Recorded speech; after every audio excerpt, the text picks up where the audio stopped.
Guten Tag, mein Herren und Fräulein. Guten Tag.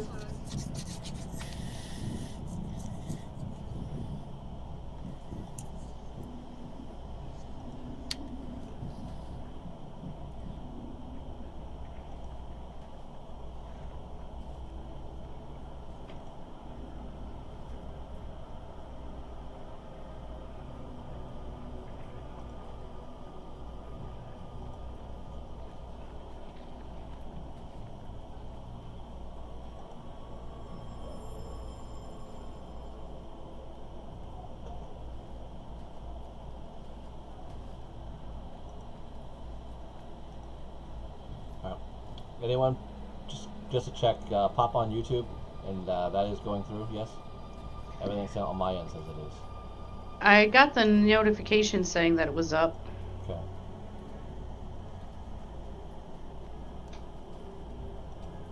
Go. Let me Let's check. hope it is going. So we are just Yep, waiting it's for... live. Yep, it says live. Awesome. Just wait for Glenn. Well, he's going to be a little bit plowing food in. Again, everyone, review notes. I want to wait for Glenn on the other parts of everybody else, though.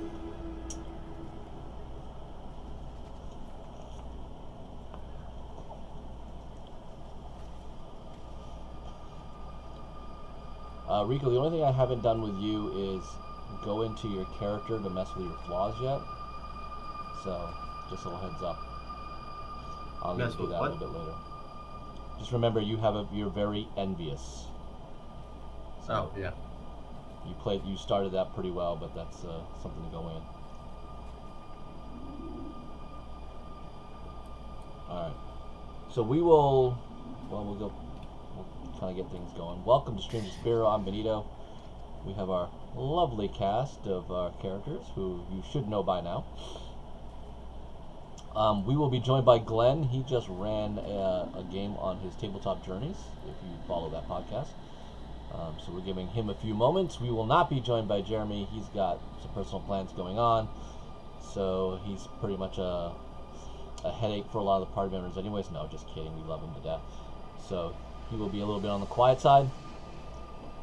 Operative words to death. Indeed. So as a recap for most of everybody else, remember you have just finally finished the gladiatorial combats, several rounds.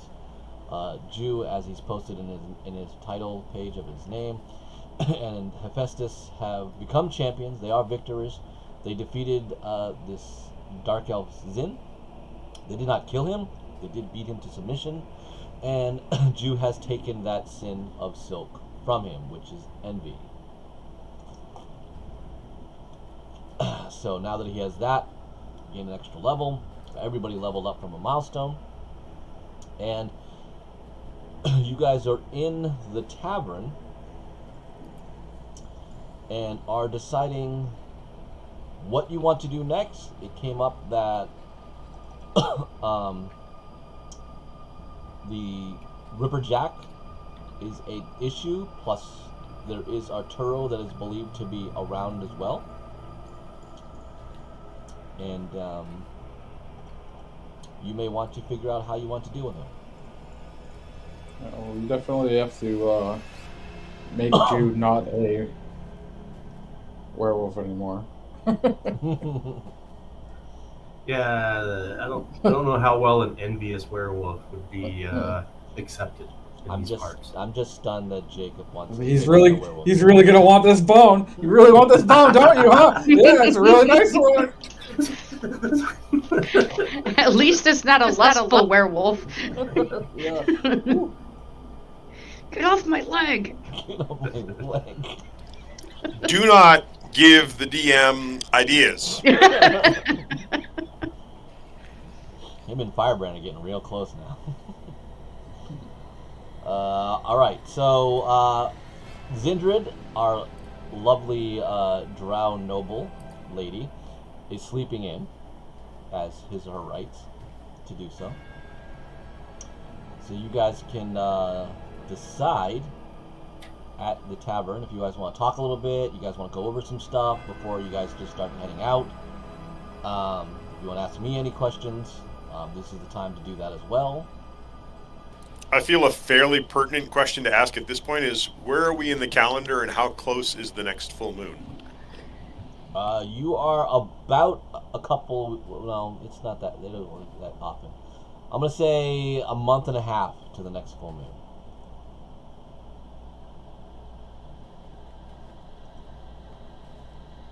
We have time.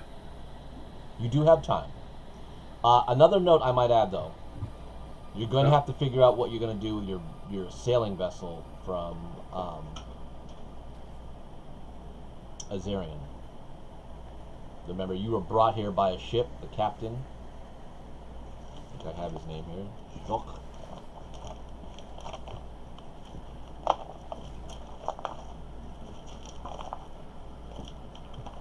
Or you can always do my favorite. You can always split up.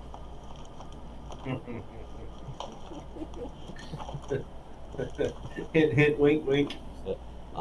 Jean-Louis Dacourt, your ship, the vessel of the Force of the Storm. I have arrived, though I don't see where I am. My Well, picture. we're probably buried. faces. We got you. He's hiding. Oh, someone's calling. Somebody get your phone. Somebody just not coming out. And I apologize. I thought the start time had moved to 7. Oh, I just wanted to make sure. Last time I did this, I couldn't get YouTube going, so I wanted just to get it. I just wanted to make sure it was working. And then we have just been recapping a little bit. Fantastic. So you are good. We're just kind of getting things organized. So, as I've done a little bit of introductions, Glenn has now arrived. So basically, you guys are at the Raven Grave. I've just let everyone kind of decide what they want to do. You've discussed going after Ripper Jack because of Jew's affliction to lycanthropy, but he has a month and a half, which was asking about the calendar date. Arturo Blackscar is supposed to be around as well. That's another one of the sins. So they're somewhere around this area of Feng's port. You're not really sure exactly where or what. And but the other problem I was throwing at you, the vessel that you brought here from Svazo's dynasty, the Force of the Storm, is still in port, waiting around. So if you guys go inland, you're going to need to decide what to do with this vessel, or ask the captain to stay. It's up to you guys. So the table is yours, guys. And again, ask questions if you need to. I know it's been a month, so if any refreshers you need. Well, I would assume if we needed the captain to stick around, we would have the funds to do so. At least for a little while. Maybe not long term. Pretty sure we have a incredibly sizable fortune by this point, as long as we still have access to the vault Yes. without having to carry it around. And the captain, It's too the captain heavy. has to serve you. He's not. He does. It's not like he can take off. Well, he could, but he's not supposed to. He was contracted by the king, Azarian, to keep you guys, take you where you need to go.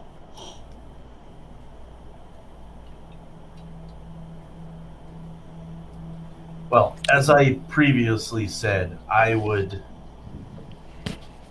like to pursue Ripper Jack and handle that order of business.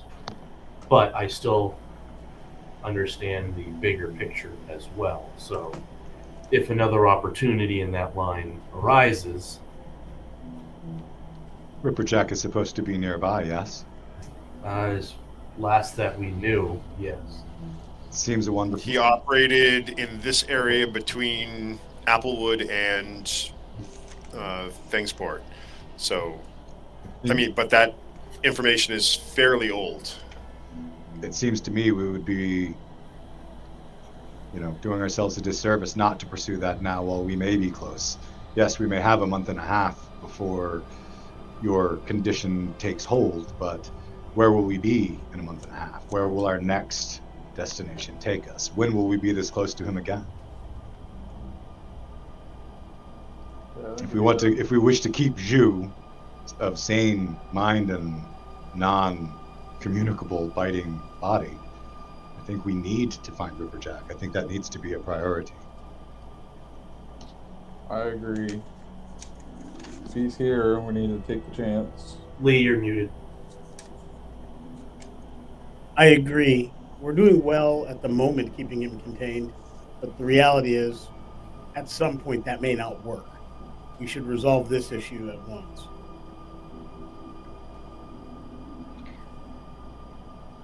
I would agree we should also resolve it while Jew is our ally and not at a time when he is Ripperjack's ally. Correct. And Russell has just been nodding along. All right. Do you guys have a plan on how you're going to do that? Come on, we just had a moment to make a plan. Don't rush us No, here. this is good. You're all agreement. I'm cool. Now I'm just wondering. While you guys are formulating, I do want to go over some things while you guys are thinking a bit. I had a chance to, Glenn, I was kind of letting everyone know, I kind of had a chance to review all the NPCs. So, some things that you may utilize in combat strategy, because they're becoming very powerful now. They're all over 10th level in their own rights. So, they're pretty scary. First off, we'll start with Zindred, what you'll know as Rydell. He does have the Aura of Alacrity, which will do the movement bonus for those that are close by as well. I think that's something you're kicking off, so that will be something. I also have that aura, so anybody that starts within 5 feet of us, starts their turn within 5 feet of us, will have an extra, I think, 10 feet of movement. Yeah, so that's something that you can both use to, if you guys want to get some people around flanked or stuff like that, well. He's also a Mage Slayer. So he has, if any mage is cast around him, he will have his able to use his reaction to make an attack.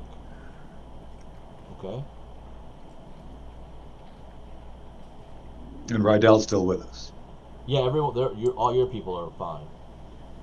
Yeah, you have Rydell and you have Laura. The other ones have been left elsewhere. So Laura, she has the mobile feat and the piercer feat.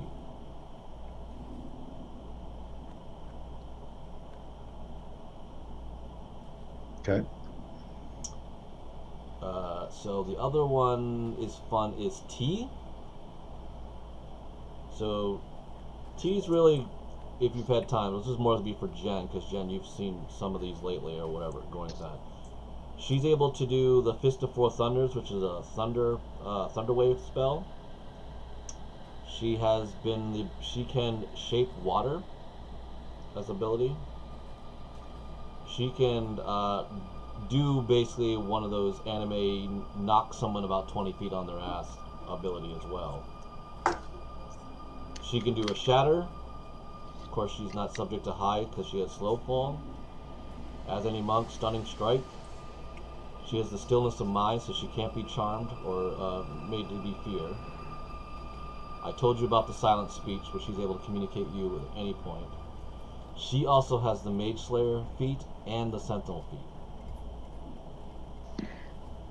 Question on her telepathic, specifically with Russell. And this is, I guess, a DM flavor question. Is she going to understand when she hears words or thoughts from Russell? Is it going to be, again, mimicry in somebody else's voice? Or is it going to be a person thinking? So this is the way I'm going to, the way I'm interpreting the way things have kind of gone with Wizards of the Coast and the Kenku. I'm still flavor text playing the fact that they are unable to communicate without mimicry. However, you can combine a lot of phrases to make full sentences, because that is pretty much what is supposed to be the curse. Right. In your mind, however, because it is in your mind, the curse would not actually apply. So you would have the ability to think exactly as any normal thinking person would. It's just when you try to speak, that's when the curse kicks in and Right. makes you have to do that. So that's why I'm saying between you and her and anybody else that uses telepathy with you, or like a sending spell, anything that you would have to be able to think, like a thought process thing, you would be able to speak as plainly as anybody else. Okay. So that's how we're going Good to know. treat the Kenkus. Okay? Good to know. Cool. And Glenn, when you slept last night, you will also kind of know that Nashimi, your cousin, has ascended as a priestess to be one of the major priestesses for Silk, and is you feel and know somehow that she's a major conduit to that goddess. My cousin Ashiri is now a high priestess of Silk and a direct conduit. Cool. Because you are familiar with religion, that you would know that she has a divine intervention ability. All right, but Nashimi is not with us. No, you left. She decided. This was before you took a break for a little bit. She was left behind for Vivian to watch over her because that was what they felt your family has promised. Made perfect sense to me. And Yep. we just sent the Drow Swordmaster we just defeated to Yes. them as well. Zen. Thank you. I Lord- was about to call him something else that was not Zen. That's okay. Laura is also with her to make sure that their family members were protected. So that's where. So your Obsidian Ravens are broken up in 3 places: 2 with you, 1 with Nashimi, and the rest back at home. So you just said Laura was with her, but I thought Laura I'm was sorry. with us. Jares is with Nashimi. Sorry. Okay, You're Shadow Smite and Rydell, my uncle. are with Yes, us. that is correct. Of course, Shadow Smite's around. You know, she's got a thing for somebody. Yeah. Okay. So you guys just and Rhaegar is pretty much just a fighting guy. So there's not much else to him, or he doesn't tell you much. One thing I do want to let you know about Rydell, Glenn. He is a zealot of the barbarian zealot. So if he should die, you don't need a diamond to bring him back. You just need your revivify spell. Awesome. Yeah, he doesn't need any material cost. That's Before we leave town, we want to buy as many diamonds as we can. Well, maybe not as many. We don't need like 75 or anything. But, you know. I'm not going to give you 75. If we need to purchase, I would have taken diamonds- one. Just one. I would have taken one. If we need 75 and you need someone to hold them, I could just put them on a cloak. I'd have no problem carrying. Yeah. On that.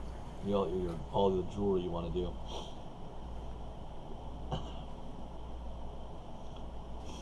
Ric Flair. All right, so you're at the Did we Radiant get a- Grave. Styling, profiling. How would you guys like to try to figure out where Ripperjack is, or Arturo? Remember, you're in a pretty big city. That's Feng's Keep below there. You are in the underground tavern of Frog and Slate, our wonderful genies.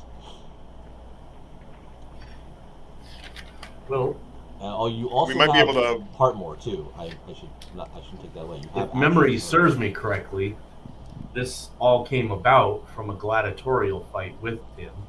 So there might be someone in that area that could give us some insight. I could ask Lady Hartmore if she or her masters, and she purports to honestly be trying to help us, have any idea or leads that they've heard of as well. Sure. We could likely buy the information at the fly trap as well.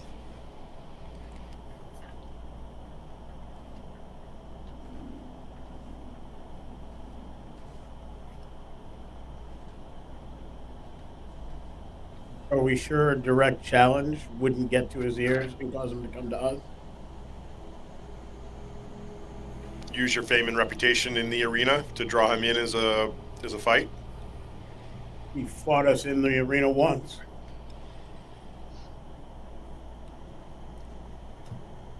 It's always a possibility. A grudge match rematch. I bet we could get good odds on that.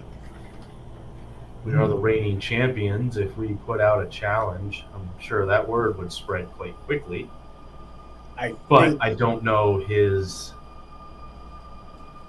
mentality on whether or not he would accept that challenge. he kind of came into that fight, if memory serves, and then left. So we can't count on him to play by any rules. We've threaded the needle, so to speak, on what happens in this ring. I think my idea would be to have somebody spread the word that we don't think he's up to fighting us, so he thinks he's catching us unready or in the open, and then we try to get it, draw him to wherever we would be. And I don't know if any of us are familiar or knowledgeable with my condition, and if a fight with him, with me present, would be potentially dangerous. I don't know what type of control he might be able to exude over. We see no control over you other than when you change. But we should probably research that. The fight was arranged by Lord Azarian. Perhaps we could call upon him again to arrange it. We could pitch it to Lady Hartmore and see if she and hers would be interested in televising that fight, if you think that he would respond to a challenge.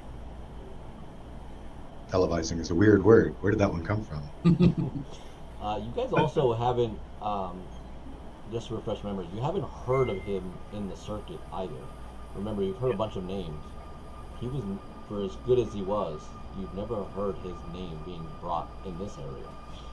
He's not a regular in these types of bouts. I just think that if word got out that we don't think he's tough enough to face us, he would eventually show up to face us. Jew, HK, Aleski, and Firebrand. Roll me a history check, please. All of us or one of us? Just 4 of you. So Jew, HK, Aleski, and Firebrand. 18. What was that, 18? Yep. 25. 25. 14. Who the fuck is history? Oh, right there.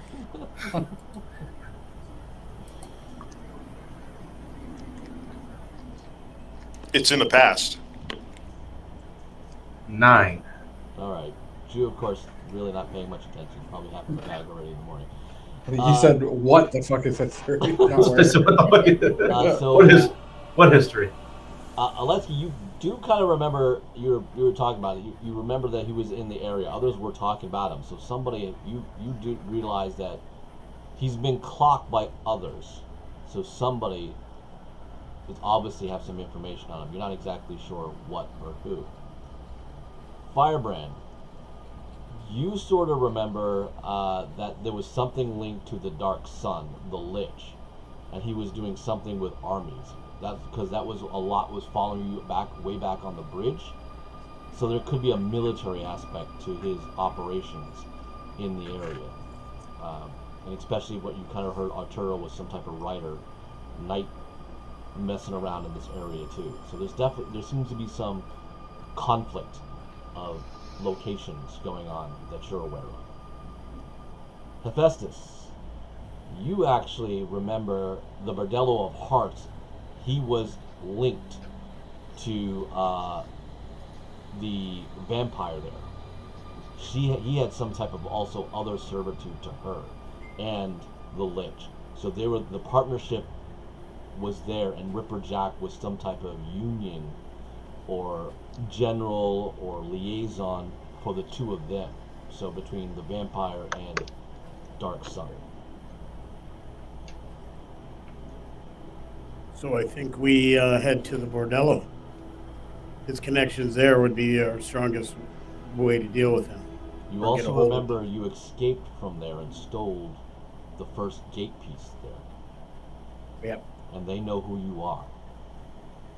They're not going to be friendly with us, so One of that's you- a fight walking in the door. One of you got charmed real easy. Someone else Usually was me. charmed pretty good too. Oh no, I get possessed very Possessed. easily. Straight, yeah. I believe you served her for a little bit. Speaking of charming real easy, You are radiating a nice warm glow, Alesky. I wish I could glow like you. You look like you're happy. Not that I'm not happy. I am a champion. Devilishly happy. He is devilishly happy. He's got a devilishly. So, he's what you said. why don't- devilishly. Why don't we hit the pavement, hit the local establishments, and see what type of information we can drum up on Ripperjack before we go with some sort of public challenge. we should I also think- probably If we can take catch this them off guard, opportunity that to- might be better. And we should take this opportunity to get realigned with what actions are happening with the different military forces that are building in the area. We've been out of that conflict zone for too long. We don't know what's going on yet. Good call. And then back pocket, as opposed to a totally public challenge, we basically go to the bordello, fight what we have to fight, and issue the challenge there. Whoever survives that will certainly get the word to him, because he will have effectively brought us to their doorstep. If we visit Payne on their operations, because of him, they will likely force him to come deal with us.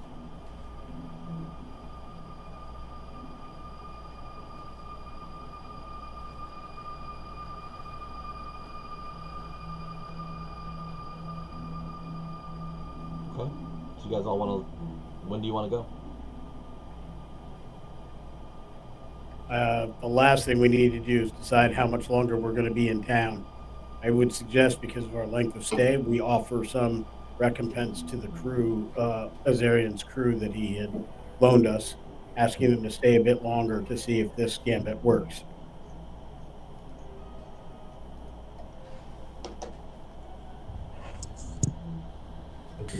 We should also consider, it sounds like immediately we're going to be doing overland route work. Maybe we should also consider where our next base of operations is going to be, and if the ship can establish presence there before we get there.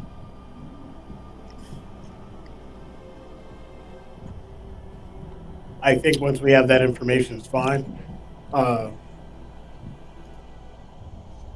As a soldier, I would expect an extended stay, basically lying in wait, to at least be equal to an extra wage, perhaps a month's wage for the crew.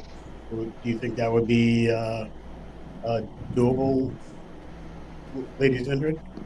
We certainly have the funds. Absolutely, we could make sure they have some money to spend while they're being forced to laze about in town.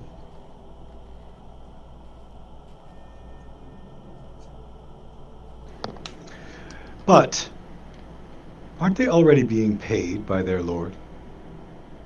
Yes. That's why I suggest it may be useful for us to purchase some additional loyalty, Very well. recognizing their efforts on our behalf.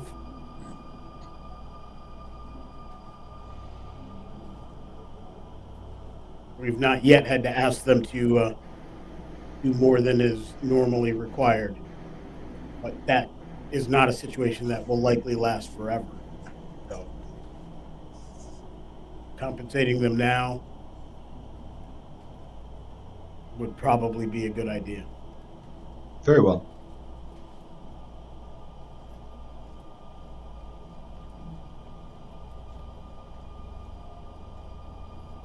So you guys want to basically finish lunch and then head out? Yep. Okay. So you guys Minus whatever time is necessary for us to purchase a few more diamonds to make sure we have them available. That is going to go a shop, but you're gonna have to find a place to do that because you're not really fighting right now. So your runner is not doing anything, or you're not been given the runner because they're assuming you're not sticking around, unless you wish to again split up. You handle Heartmore, figure out any resources, work her for information, and send the others to go deal with possible vampires. No, I should definitely come to help deal with the vampires. I have a deep burning desire to slay the undead most of the time. So, unless, yeah, very well. I think we still have a diamond or two. We'll have to be all right. Yeah, you definitely have the funds. It's just taking the time to go do something, to go acquire things. All right. Everyone starts. You leave the Raven Grave. So that's kind of like in the top area over here, and you guys start making a way towards the bridge.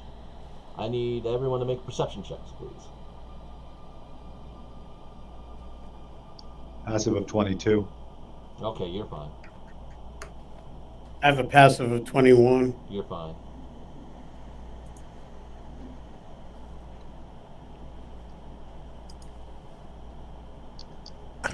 My passive is 11. My roll was a 9. Yeah, not too much off either way. Dirty 20. 20. Okay, that puts you in the mix. Did we just lose?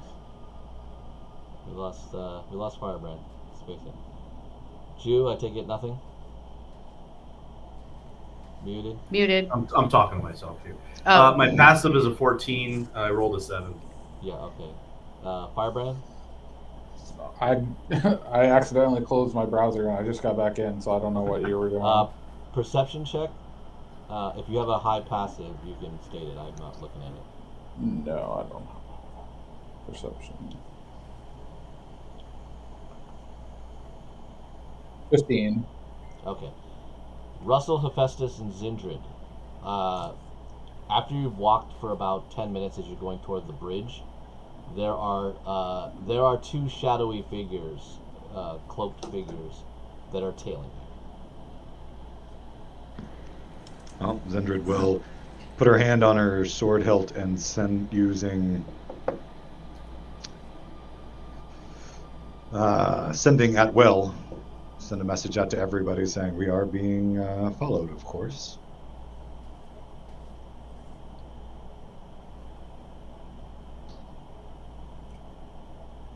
Okay. Anyone wish to respond? Each of you can. Can we respond to that? Who's going to turn around and look first? Yeah. Well, it's ascending, so when he hits you and says we're being followed, you can say something back at that time. Can you describe who's following us? You see them too, Hephaestus. You and Russell also see them. So they are just cloaked figures. They're definitely skilled rogues.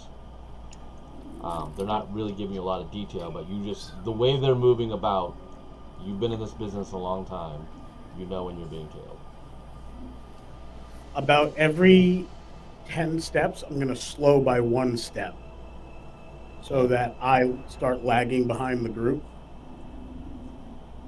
And I'll either do that one of two ways. I'll stop to linger looking at something, and I'm going to do my best to look like a sightseer, not ever looking at those that I know are following me, but basically looking at vendors and odd things and giving weird quizzical looks and things like that. The idea being to kind of just slow my pace so I'm closer to the bad guys than the bad guys are to the main part of the group. Sure. Because you and Russell, this is for Russell, Zindrid, and HK. When you're doing that, one of them, a light little individual, you're pretty much now just figuring out as an elf. She is definitely a woman, and she has long hair underneath that cloak. She's a pro. They're not engaging you. They slow, act like they're off to the shadow, or do the same little shopping gigs. No one else no one else would have probably spotted him if you just, like I said, you guys are attuned for this type of shit. So that's why you picked him up. I'm gonna hunter's mark her. 3rd level. Yeah, so you have her marked. And you said there are 3 of them? 2. 2. I'm going to hunter's mark the non-leader one, Okay. and I gotta tick that off as well. HK, why don't you give me a perception check this time, and you will have advantage.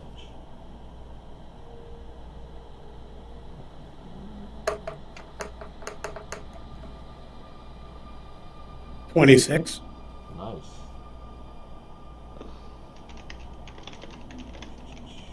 Give me a moment.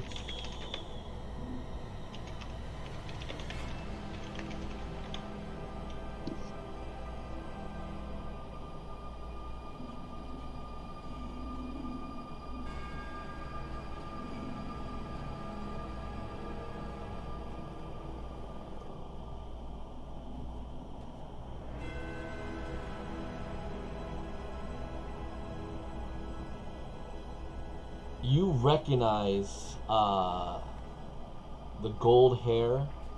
You catch a glint of a blue eyes out of her. You've seen this woman before. Is this the one that ended up charming me the first time around in the old? No. But it's in the one. old It is timeline? one that Oleski really liked. Okay, and she was friendly to us, correct? Once upon a time. But we have not met her since the original timeline. Correct. So all those Okay. things that were incidents that happened have not existed. So you kind of know her gig, but that didn't happen anymore. So she's not as pliable to probably your needs at the immediate moment. It would have to be something reworked. Okay. Lady Zindred, I'm thinking this. I know this woman from our old timeline. She ended up being an ally. However, we have not lived through the events to make her so. Yes, Glenn. Is this immediate enough for sending to still allow it for me to be receiving it? Because it only works when I send a message and for an immediate reply. It doesn't maintain a connection. Right. So no, he's Okay. just figuring this out now. So he'd have to do something for you to want to re-engage another one. I'm gonna rub my forehead and kind of try to and say Zindred and tap my head. How much further ahead of you am I as you've been lagging back a step every 10 steps? I'm not trying to be difficult. I'm just trying to understand where I am in relation. I assume I'm 5, 10, maybe 15 paces behind you. Okay. And she turns to look. And you're rubbing your head.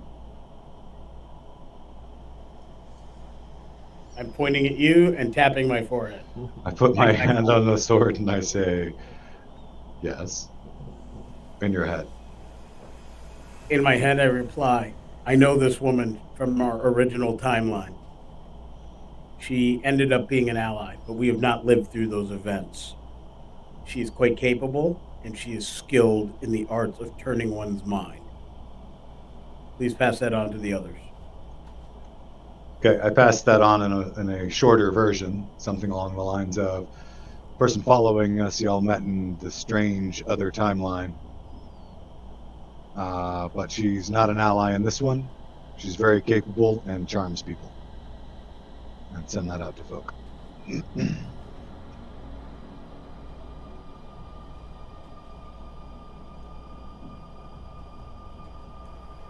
When you do that, do we hear that in your voice? In Zindred's, yes. Okay. I would imagine that Zindred's voice is a little bit different than mine. Maybe not a lot. She's probably got a deep, gravelly voice. She's big and burly. But recognizable that, we've been around you long enough that I would recognize that it's your voice I'm hearing in my head, not just some random.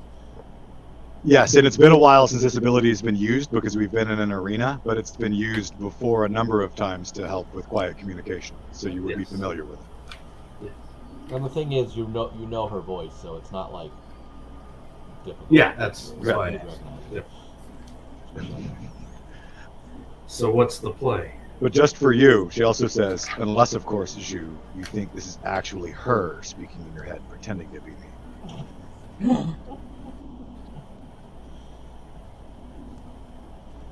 Inception.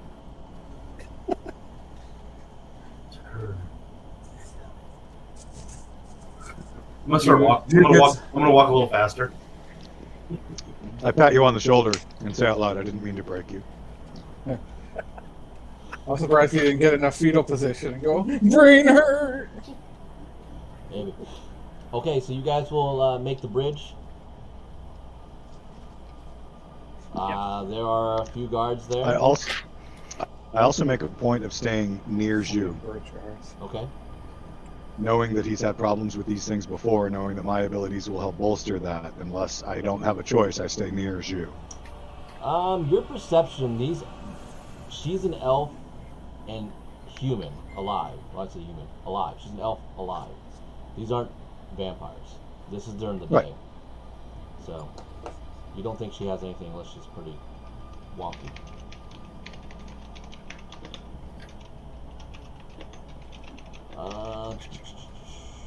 Oh, the timing.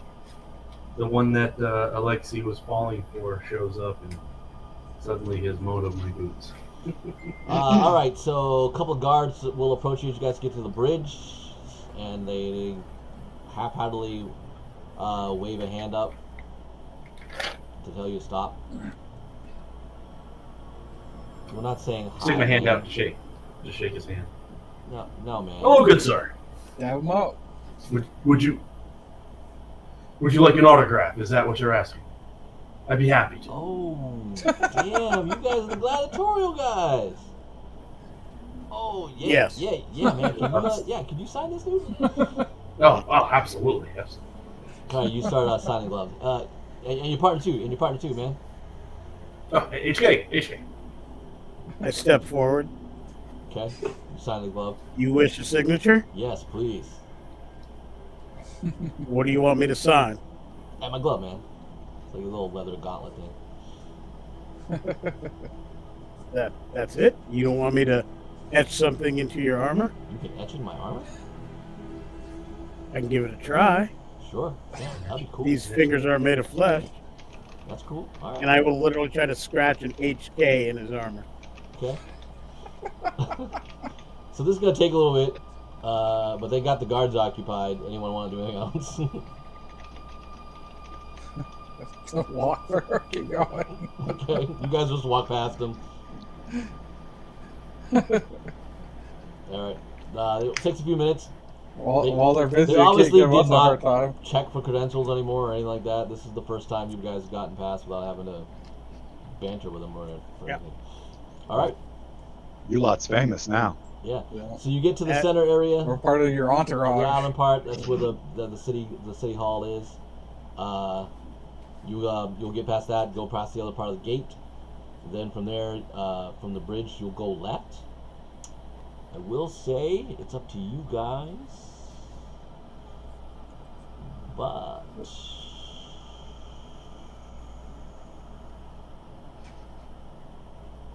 old town.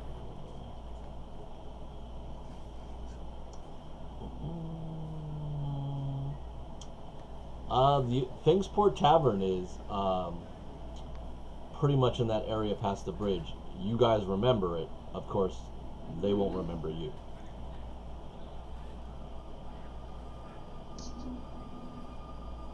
As we're walking away from the guards, I'm going to clasp forearms with Zhu and say, success has its privileges.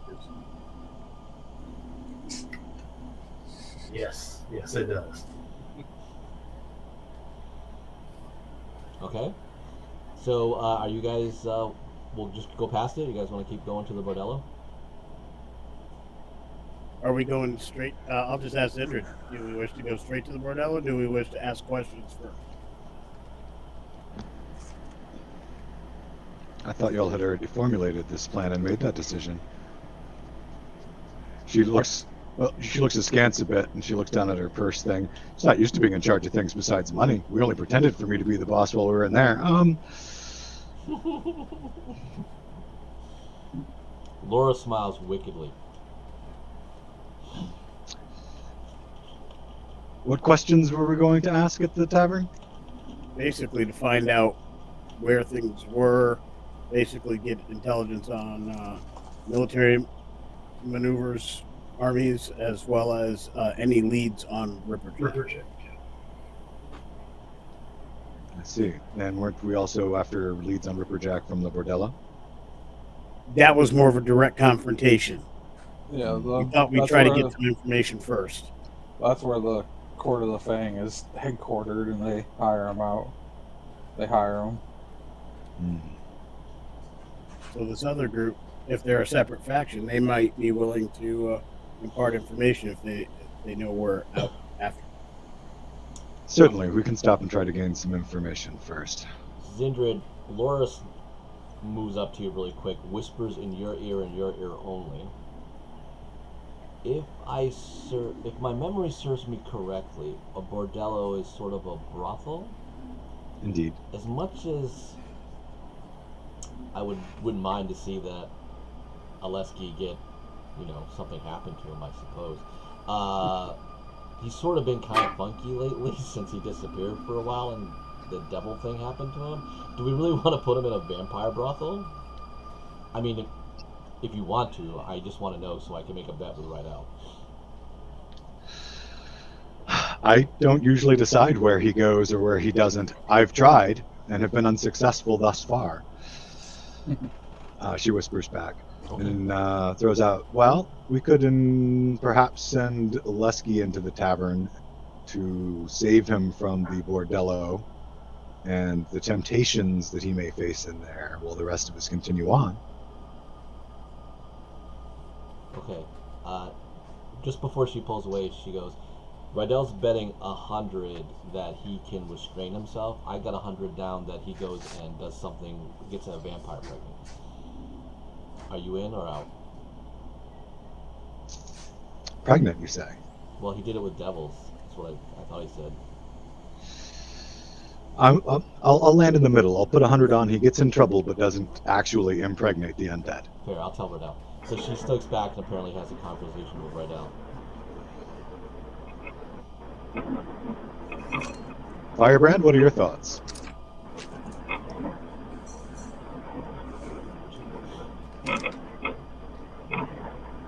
We can ask around at the Franksport Tavern, but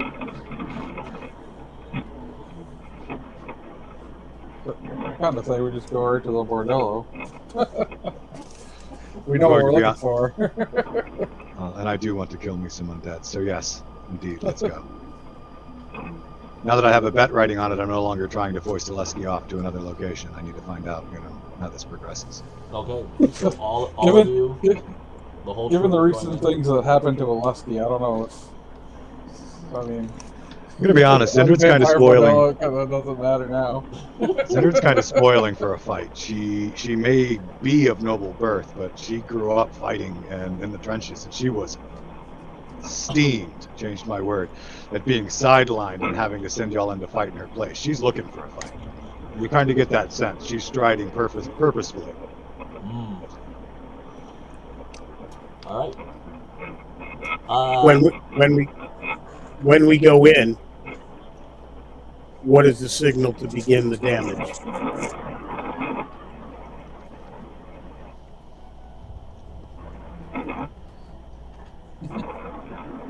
When Zindrid cuts off a vampire's head. Are we not simply kicking in the front door? What is our plan here? It's vampires. It's a bordello. We should be able to walk right into the door, but my point is we don't know if everybody there is a vampire or in the thrall thereof. So there could be some tactical advantage to holding off until we assess a threat, and then at that point we move through with extreme prejudice. We can just go to the bar and ask them about saying we would like to hire Ripperjack and see if do they know we're looking for Ripperjack?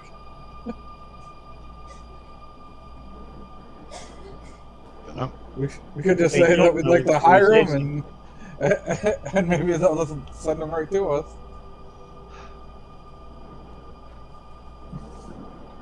Very well. Then perhaps I should step back from the front and let one of you speak. I am not confident You that I hold won't yourself simply back. send a Yeah. vampire's head flying. It was hard enough when we already met with, and she gestures towards HK, his new family.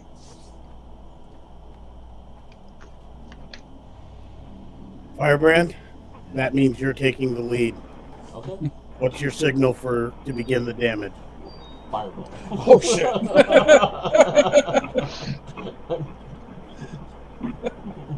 You have the two greatest fighters in this city at your disposal. You simply need to tell us when to begin. Laura coughs a little bit. Yeah, Zendrid smiles wryly and chuckles. What would be a good signal?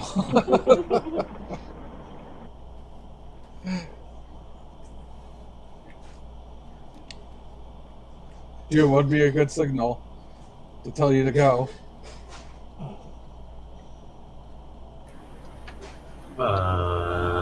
Yelling and screaming. Maybe say some type of wrestling promotion.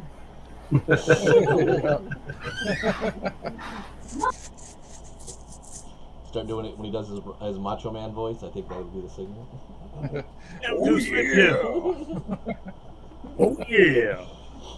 The cream of the crop rises, brother. Snap into a Slim Jim might be. I don't know. All right, so we don't have our little Jimmy Hart with us, so. So Firebrand, you're going to Mouth walk us in out. with the entourage behind you into the bordello, correct? Do we all want to walk in at the same time? Oh yeah! I love how Okay. I just asked this and you guys now going, So, maybe we won't Sorry. do that. That was just. I do. All right, cool. I'm all for it. All we right. just walk up to the bar and say, Well, you "We're see looking the for Bordello of Jack." Heart is a large and beautiful tavern with many open windows on the top floor, but only 2 on the lower floor, which are in the living room side. This basically is a very beautiful building. It is well maintained and taken care of. Who's rolling dice? Coldest. Cool. And basically, you see everything is silk, carpets. It is a beautifully adorned place. There are some ladies lounging around, a lot of humans and half elves. You will also see a female elf sitting, pretty much scantily clad. There's even a couple of men that are also nearby, also scantily clad. I kind of elbow Firebrand a little bit. Hey, I need some money. A woman approaches. She is human, with long black hair, and she goes to you, Firebrand. Good evening.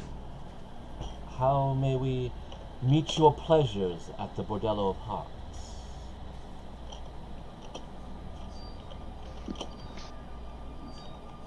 Yes, well, we are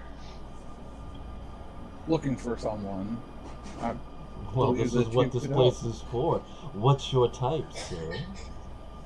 Well, he's of a different profession than the ones that you offer. But I'm curious. we've heard rumor that those here would know where to find him. We're looking for the one known as Ripper Jack. I'm sorry, sir. There's no Ripper Jack here.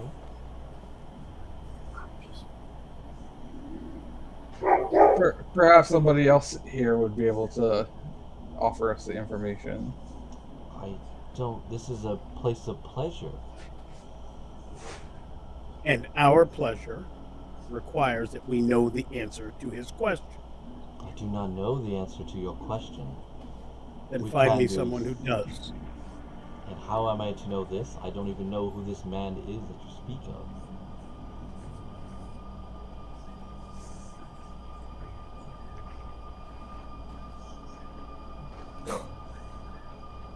Angry brows. I apologize. Again, the services here are not for that. There are other locations that are well into the things of information. I believe Aphrodite's Flytrap is well known for such things.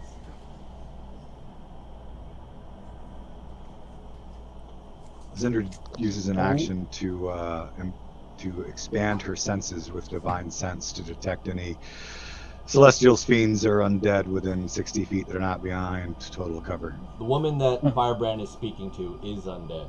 You sense that. You think there might be others below you. The three women in the scantily-clad women are not registering as undead, nor the two men. Zinder will grip her sword's hilt and send that message first to Firebrand and then to the rest, and that she can't get a solid read because of the floors in the way, but she feels there are more below.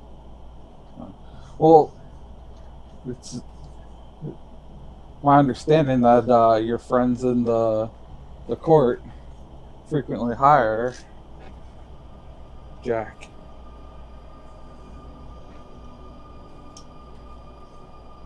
Who are you, sir?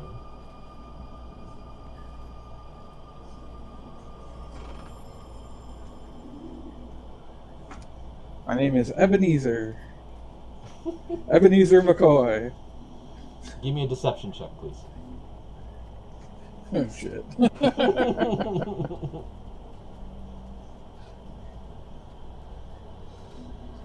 Good.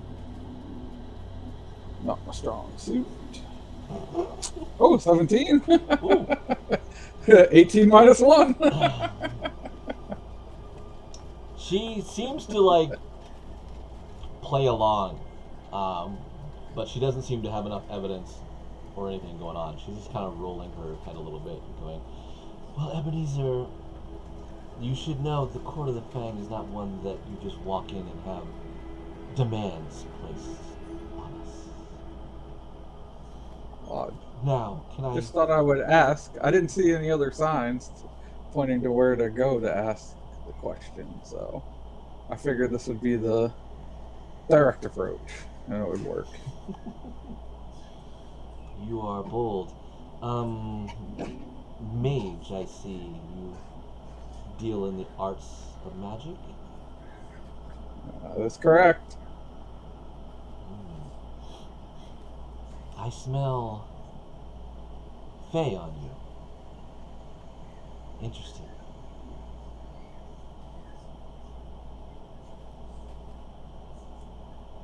Interesting. I'll tell you what. I know how you're probably protected. You and one other can go below and meet Lady Deidre. How is that?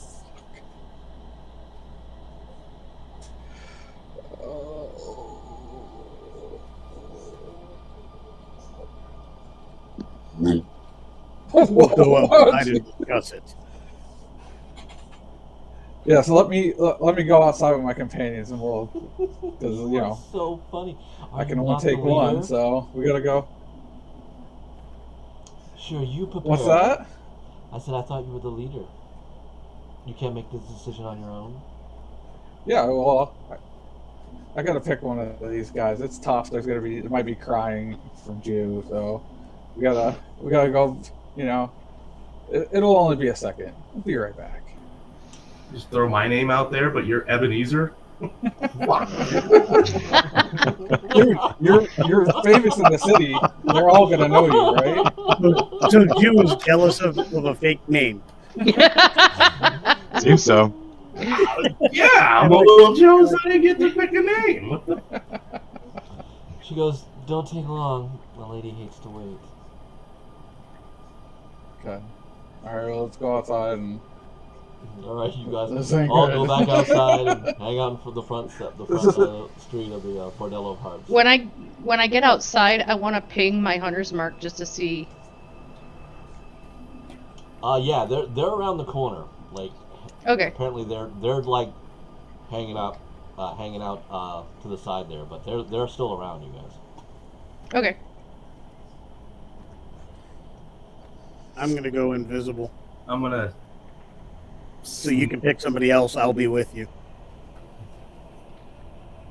I'm gonna sniff Firebrand. Can I think it would be HK, fantastic. Can you What does Faith smell? I'm gonna tell you right now that you're just too seasoned. There's no way going Just don't invisible is going to lick get you me. past vampires. If that's what you're going into. They will know. Well, I figured they'll see me, but I just figured as opposed to me just walking in and needing a third, I would just walk in this way and get as far as they'll let me go. Okay. Why don't we simply behead the monster and go downstairs? As soon as they recognize I'm there, that's exactly what we should do.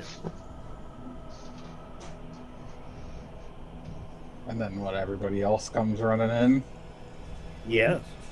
Everybody else can be in. When she leads us downstairs, it'll be you, and I suggest Lady Zindred. If it gets to the point that they see me, we do the job and we carry on. And if she spots you in the middle of the bordello floor in front of all of the other folk? As soon as I'm spotted, we take out Right the down the vampire and I we like- head below. I like this plan. It may Russell- not be the wisest I've heard, but I like it. Russell glances at T and thinks at her. These people are so bloodthirsty. What the fuck? That's why I like them. That's what she does. Let's make a fight. Zendred's head snaps towards Russell, and there's like, ooh, I want to kill someone dead in her eyes. You think we should just leave them be? We should simply try to deal and treat with these monsters? Okay, I'm gonna play in a couple of different voices, in some male, some female, different accents. Wait, before you answer, Russell, Yep. I should do something for you. Roll me a history check with advantage, because you do know of the Bordello of Hearts. Okay. My history sucks, which is why I haven't volunteered any.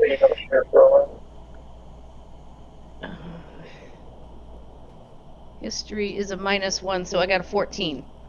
Okay. The Bordello, the Court of the Feng is one of the major gang leaderships in Feng's Port. And obviously these guys are pretty high up. And they've been there for a while. So a fight's a good fight, but you're probably going to be dealing with several, if not dozens of thralls in the lower end. The top thing is just its show. They do a little pleasure thing, there's maybe a little information they work, but it's not a really big deal. Below, obviously, where somehow linked to Ripper Jack, is more likely probably very much more organized. And you don't know who the leader is, but that has been a rival for Hobbs and the gangs around Feng's Port for a long time. Hey, Jeremy, we can hear you. Oops, sorry. We miss you though. Miss you. Turn left. Okay. now. So Yeah. now you I'm not exactly sure. So now you can answer, knowing that. And if you wish to further ask any more inquiry, because again, you are from Feng's Port, Right. there might be things that you may want to ask. Okay. So, like I said, so in a couple of different voices, kind of broken, like it's going to be missing some prepositions. So, more or less, she is going to say, this is just the front of the house. You want to go deeper and cause a fight, you're going to be in a bloodbath, and not necessarily them. Oh yeah, 'cause they're bloodless. They're vampires. She gives Firebrand a look.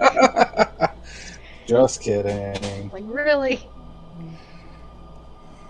If you want, where she was going was originally. Oh shit. Glenn, I'm looking at my notes.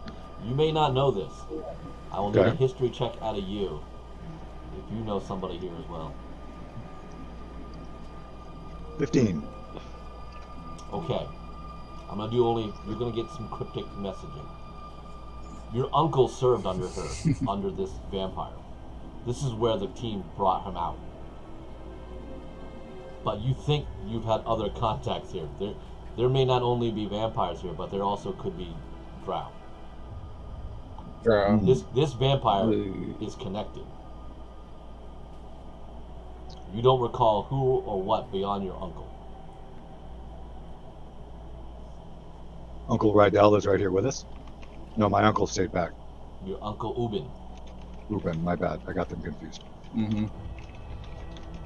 Because when we did encounter him, he was with He the worked. vampire doing the, they were Think about some working things. together Remember, with the you portal. also didn't do that combat. So all that stuff kind of changed. Instead, you went back and did a thievery. So you went from combat to thievery. You guys are much more powerful now, but they've also may also have different elements going on. as Yeah. well. But they've also, other than what they may have seen in the arena, haven't seen us fight before.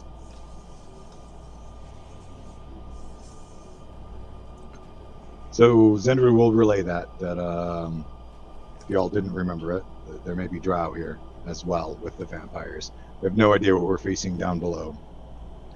Yeah. So despite the bloodlust in her eyes, just maybe an assault is not the most prudent way to start. How Well, can we get to no. you if we don't know where to go? Should we go talk to these guys that are following us instead? See if maybe that'll lead us somewhere else? We don't have to go back in and continue going down there. I can Do they always work for the track- other gangs? We can assume so, but we don't know that. Well, we won't be able to find out. If the Bordello has been a thorn in the other gang's side, perhaps they would be willing to lend some forces to an impromptu attack, take advantage of the situation while we're causing a ruckus. So Firebrand, you, and Hephaestus, you can now re-roll another history check. I'm helping do a lot of old refreshing courses from this is our very early streams of Spero for those that are trying to follow. An amazing time travel situation. I don't- 17. I don't do well with history. 25. Okay, so Hephaestus, you do believe, you now remember there are several major gangs that are all around Feng's port and Spero. So the Court of the Feng is one of them. One of the more ancient gangs, and run by a countess. And I think you now will be able, I don't know if you know it, but you do know that there's a major vampire that runs that. Yep.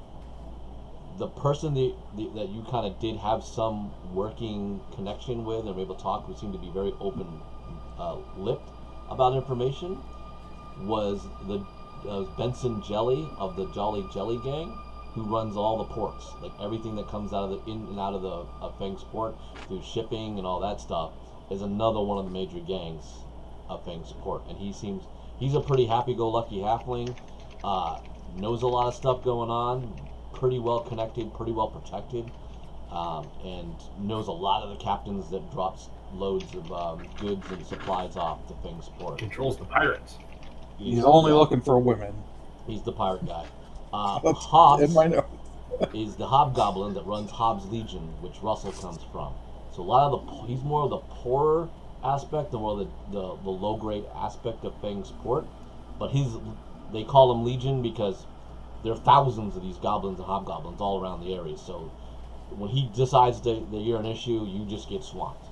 That's the way he does his business going about it, and he doesn't get a lot of respect. But again, he's like the rats of a city, where he can get into stuff that that most people don't think that he would. But difficult person to get a hold of because again, he's one of hidden amongst the legion of his people. The people that are following you now remember, are called the Cult of the Night Garden. Cult of the Night Garden. That's the ones that have taken over the Fengsport government. So they're the top dogs and do a lot of the aspects of trying to. Maybe that was Tiger Lily. You are correct. That is Tiger Lily. That's Tiger Lily. Yeah. Nope, baby. So that's who pretty much, they're the ones that have the center island of Fengsport. If you're looking below, they're the ones that they own the guards, they own the mayor, they're the ones that have been running a lot of the illegal trade and all that stuff. They pretty much make a lot of it. So they're very high crimey organized bunch, and you do know that they're connected throughout other cities. So these guys are dangerous because they're more linked to other cities. You've heard of this group, the Cult of the Night Guard, in other places. Your old friend had some run-ins with them that traveled with you for a time. Then you guys all remember Frog and Slate. They're the two genies that run the gladiatorial combats and make a shitload of money, and apparently have a lot of fame and fortune to give away. But their entertainment is very isolated to that northern part of Feng's port.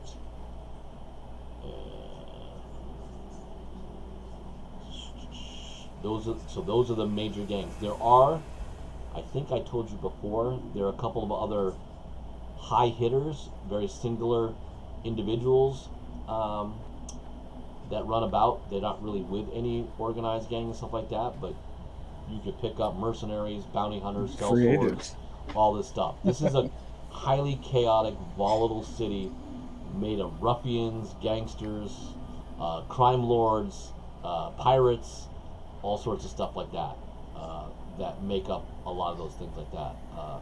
You do remember that the Brotherhood of the Last Embrace is a rival guild that was against the Brotherhood of there, and the Cult of the Night Guard, and you made connections with them as allies because they had people in Greenwood.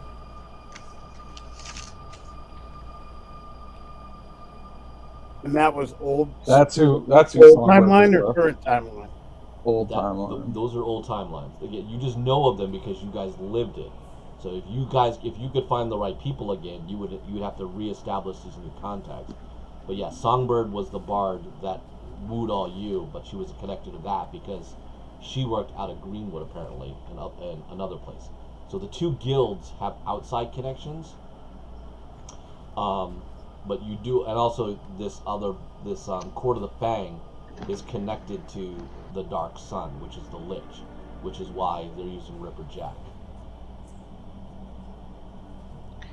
So I have one question. Yes. With Russell's background with Hobbs, does she have any does she remember names of contacts from when she was there? Because you didn't give me that. Give me a name. I have the lead. Because you left for a while, and being in the Fae, I didn't see if anyone was still around. Give me a history check with advantage.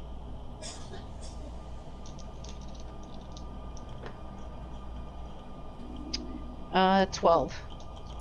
One name does come out to you. His name is a goblin bard named Wormskin. Okay, I do have him. I just didn't know if that would have been the way you have my background written. I wasn't sure if that was somebody she actually knew personally or just knew of.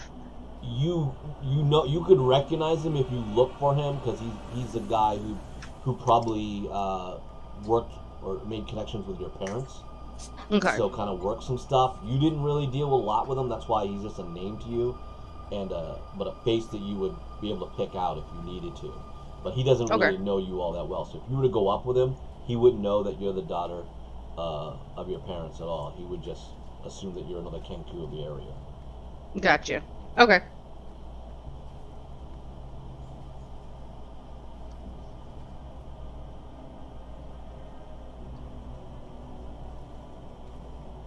So what's the plan? You still want to go in and talk? You want to separate? Or you want to go back and talk to the agents on the following you? Yeah, we should try to. If we go back, I can mark someone who goes down. That way I won't lose track of them. The last time we went down in a place like that, ended up in a pretty hellacious fight. You will remember bad things happened when you went here, Jew. You were possessed. Oh yeah. You literally almost killed your party members. When you're coming. Okay, we didn't have to bring that part up. I mean, I'm just saying it was bad when we went down there. Great safe. Just saying. It's just party members. We're all alive. Everybody's okay. Welcome back, Mac. I'm not going down. That's just. They have made contact. You went into the bordello. Firebrand talked to the madame there. Then he decided to ask for a quick, demanded information about Ripperjack. After some play words, they've revealed that they kind of know each other as serious contenders in the world of events. She has offered to take them to go see Lady Deidre, Firebrand, and one other. He said he wanted to discuss. You guys have all come outside and now are making the discussion, but I gave a big history check. They remember that the Cult of the Night Garden is the two agents that are following you. One of them is Tiger Lily, now that is being remembered. And I listed a bunch of the gang names that are also around the City of Events if you wish to further discuss other things. I also did not tell you, Firebrand, if you wish to, but I think, if I recall, you visit a lot of the taverns, so you know who of certain individuals are as well inside those taverns, if you reflect on those as well. Unless you have, what is that feat? The perfect memory feat? Keen mind? No. No. I don't have it. Nope. By the way, I just checked just for giggles, and the stream is not on. Oh, not good. It's on for me. Oh, okay. I'll refresh it. You got it going? Well, now mine's going. Never mind. Maybe Okay. it's on me. Cool. Alright, so you guys are outside the bordello? What direction we want to go? Back in? Under the rules of the Madame? Or follow the agents? Or do you wish to go Zindred's way and say, that's it, the hell of it, and let's make it a bloodbath?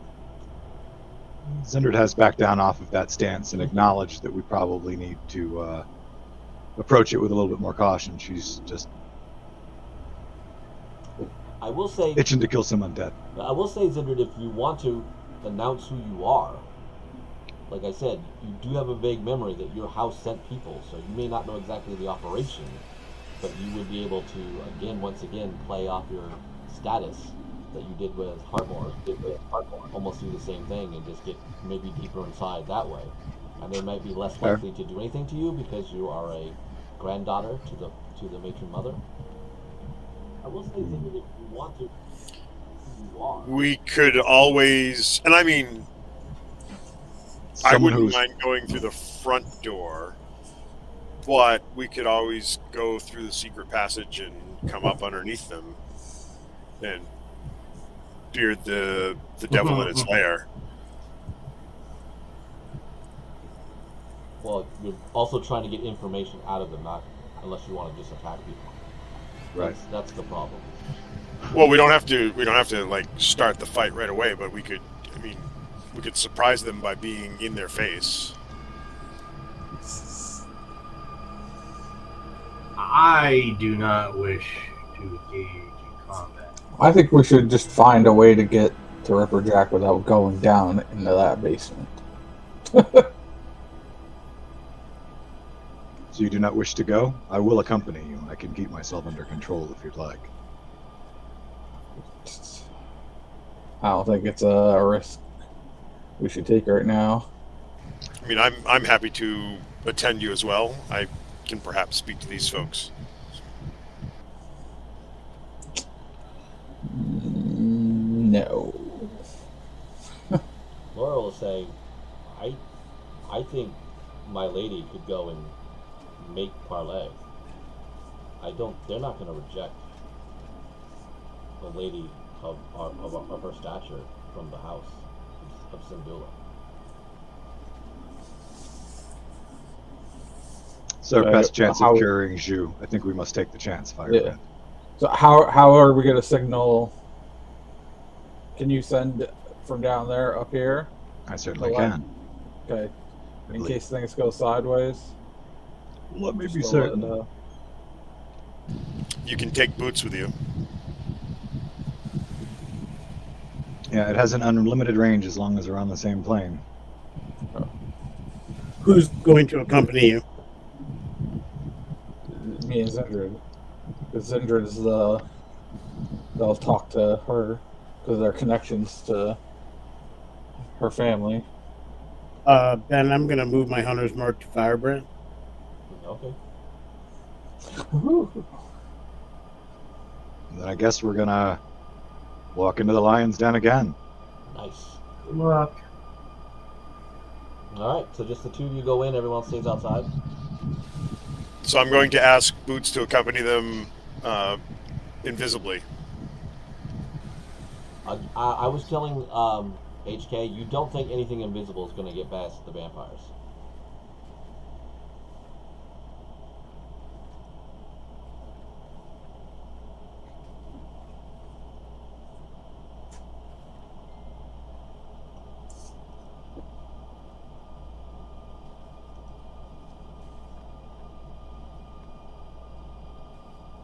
So everybody else stays outside. Is that what I'm saying? Yes.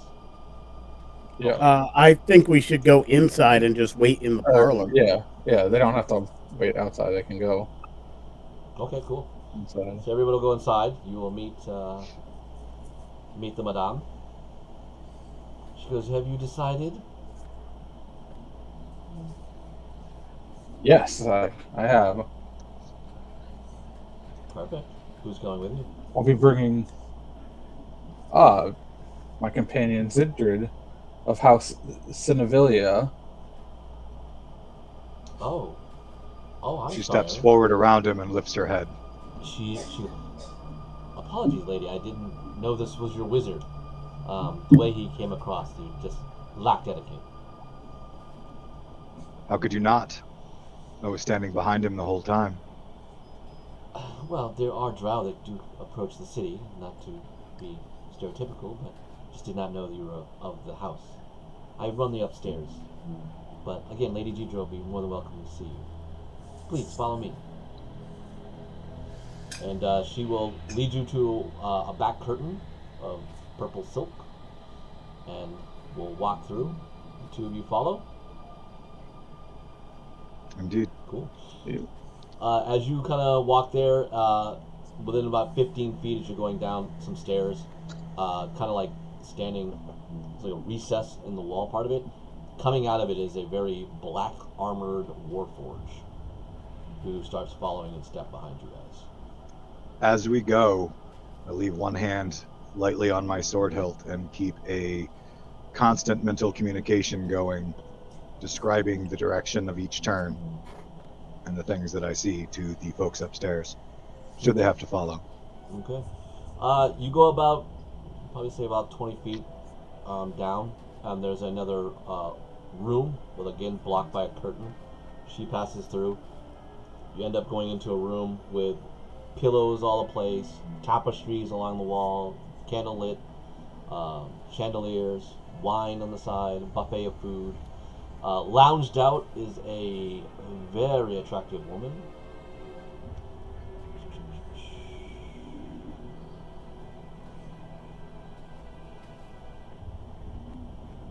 Scroll to my notes.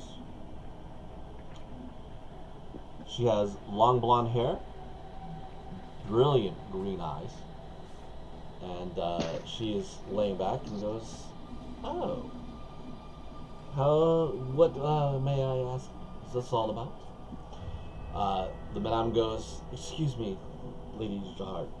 This apparently is Zindrid of the House Zindula that we are affiliated with." She goes, "Oh, was not expecting a visit from your house." She kind of gets herself up. Very elegant silk robes flow about her. And she comes up and she comes to shake your hand. Do you receive it? As I entered the room with another presence, first action while they were speaking to detect whether or not she is undead.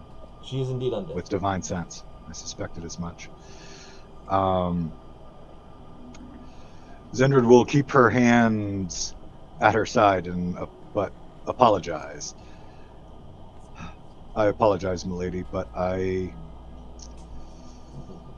have a strong aversion to your type, and I'm trying to keep myself civil, so I would prefer that we not touch. I understand. So what is the nature of this visit for your house? Oh, would either one of you wish to have wine, you and your wizard? Oh, thank you. No, thank you. Food? No, thank And- you. Who do I have the pleasure of addressing? My name is Lady Dedra Hart. Dedra. Last name Hart, Hart. And that matches the name of the person who was supposed to be in charge. No. You know she is a lieutenant under the Countess.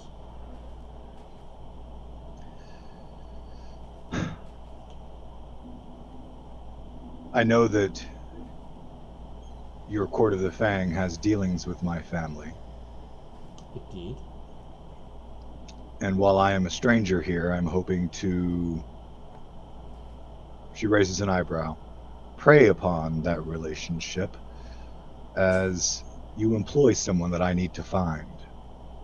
Oh. Well, who are you looking for? We need to find Ripperjack. Ripperjack. Curious. Why would you need him? My reasons are my own. Fair. He is on campaign for the war effort.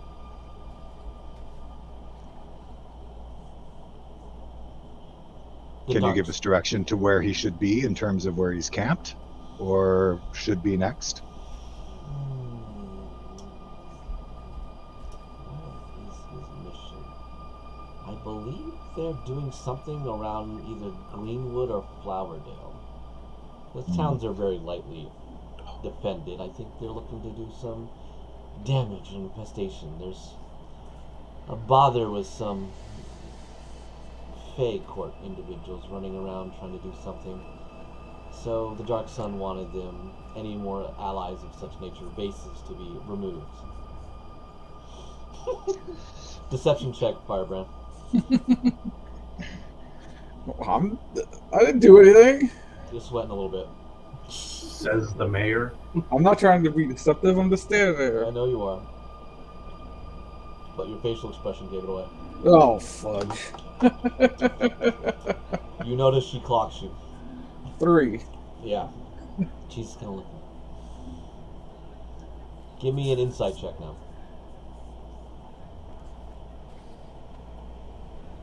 I'm throwing out as well to see if I noticed the exchange, if that's okay. 14. Yes, you may.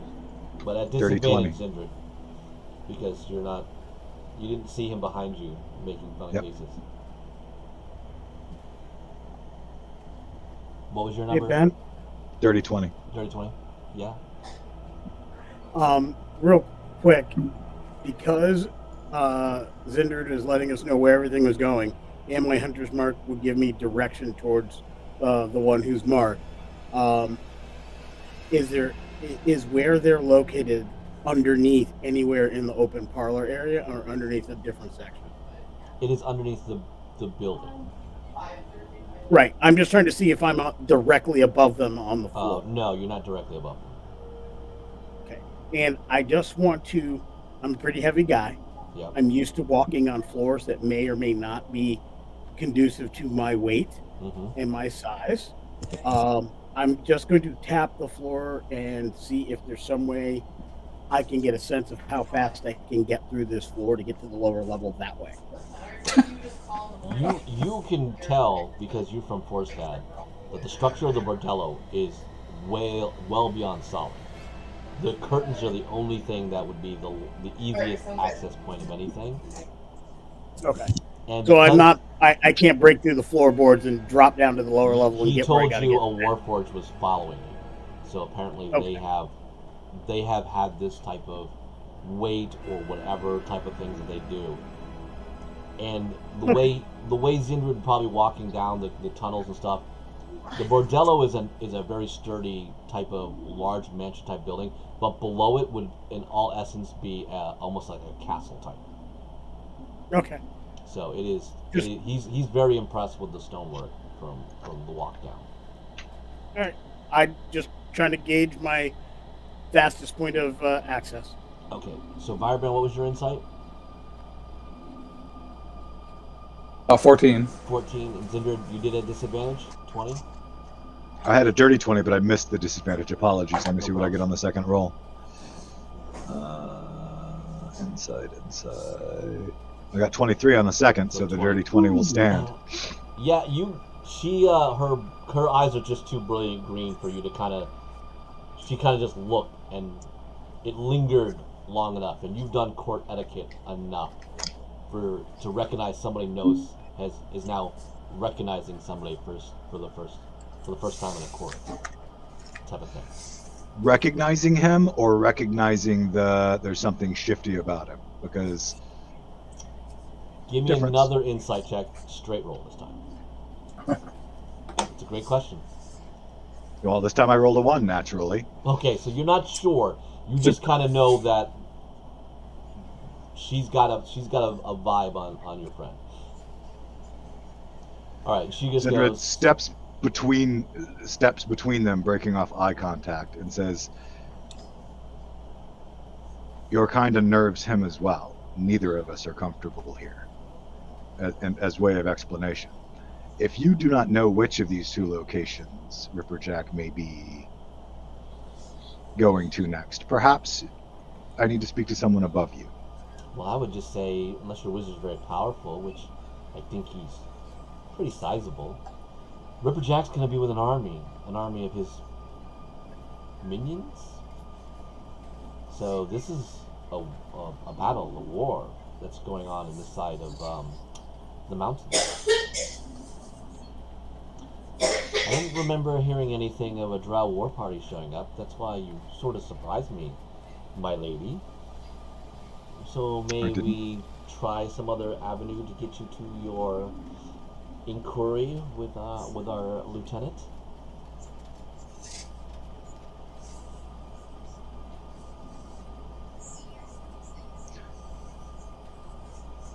If we were a war party, our entrance would have been quite a bit different. I have no quarrel with the Court of the Feng, but I need Ripperjack. We have no quarrel with you too, my lady. And Ripperjack is just a tool for the Lich, so I'm just giving you what I know. But I mean, if you wish, I do know you are the granddaughter of the matron. I could have something set up with the Countess if you wish to pursue this further. If you do not have the ability to give me the information that I need, then I guess that's something that would be the next logical step.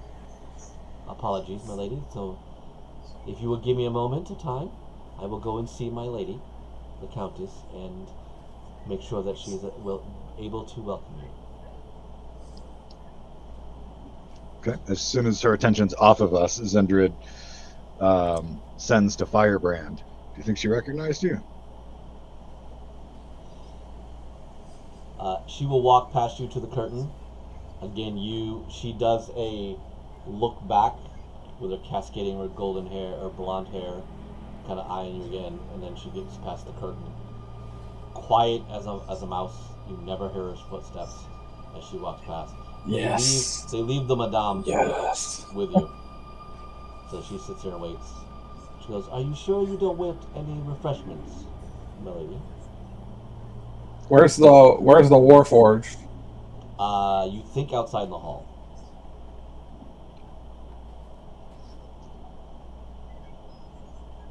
I'm fine, thank you. Zendrid also uses sending to relay what has transpired thus far to those above, so they're not in the dark. Okay. With the additional admonition that Firebrand may have been recognized, and to be prepared in case things get hairy with the Countess if they've been ordered to act against us. Okay. As we go to the party upstairs, you guys are mulling about. A beautiful half-elf with red hair goes up to Aleski. Apparently your leader's in the talks. We're available if you want just a moment. I'd be delighted to share some of your time. Just 500 gold. That's all they ask. Not now. They're bored. Boredom is a state of readiness. A black-haired, brown-eyed beauty human also is eyeing you, Jew. Also, so we have time. Unfortunately, we don't have time, as my brother says here, that I wouldn't be able to give you the attention that I would want. Good answer. I apologize. We're here for you. And out of character, I'm broke, and I have no money, so I can't afford it anyway. Firebrand didn't give me any money either. They kind of read that as they get a feeling that your purses are pretty empty, and then they're like, okay, and then they're not interested anymore. And go sit back down to the relief of HK. Whose purse is quite full with coin. Hey, HK. Can I borrow Yes. a few? Can I borrow a few? No. Laura, Everybody's got money. I don't have any money on me. Laura will go to HK and whisper in your ear only. Hey, you should let Oleski make his own choice. You should give him the coin. No. We've got a situation kind of going on, Hephaestus. Then next time, you'll let me in before we're in the situation so I can take my wager. Because I am the greatest gambler. You're the greatest. What? Gambler. Life is tactics. Who knows tactics better than I? I think I know him better than you. I'm pretty sure if you would give him the money, he would have another kid. I can almost guarantee it. Well, then I'm not looking at splitting a purse with you. Well, Zindred's in on it too, so what do you think? No. Prolific. The word is prolific. All right, I'll split my It would purse and give it to him. It would compromise our tactical advantage. You're no fun. I swear. You swear, I know differently. She backs off. It looks like Radell's going to win this one. I smile proudly. I don't think I've ever got her to back off of me in that way before. Well, she ain't gonna pay for the money, so that's the whole thing. So yeah, you got a small victory here. All right, T will scuff some pillows, go in your head, and go. I thought we were picking a fight.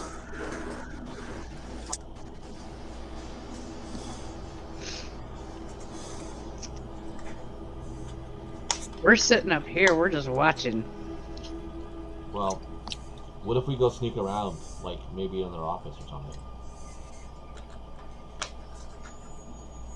Nobody's looking at us.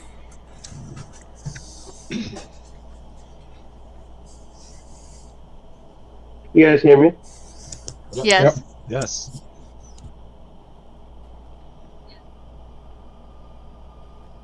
Okay, cool.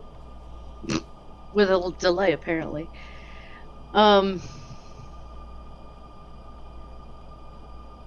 T. That's what I was responding to. You're talking in your head, so you can talk clearly as well. Right. She glances at T and basically is like, what if we get caught? That's the fun part. Not with vampires. That's the fun part. They're all busy right now.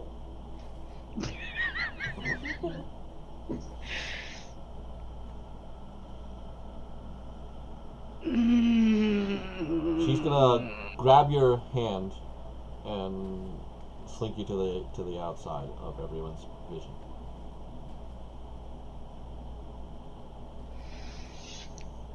She'll go.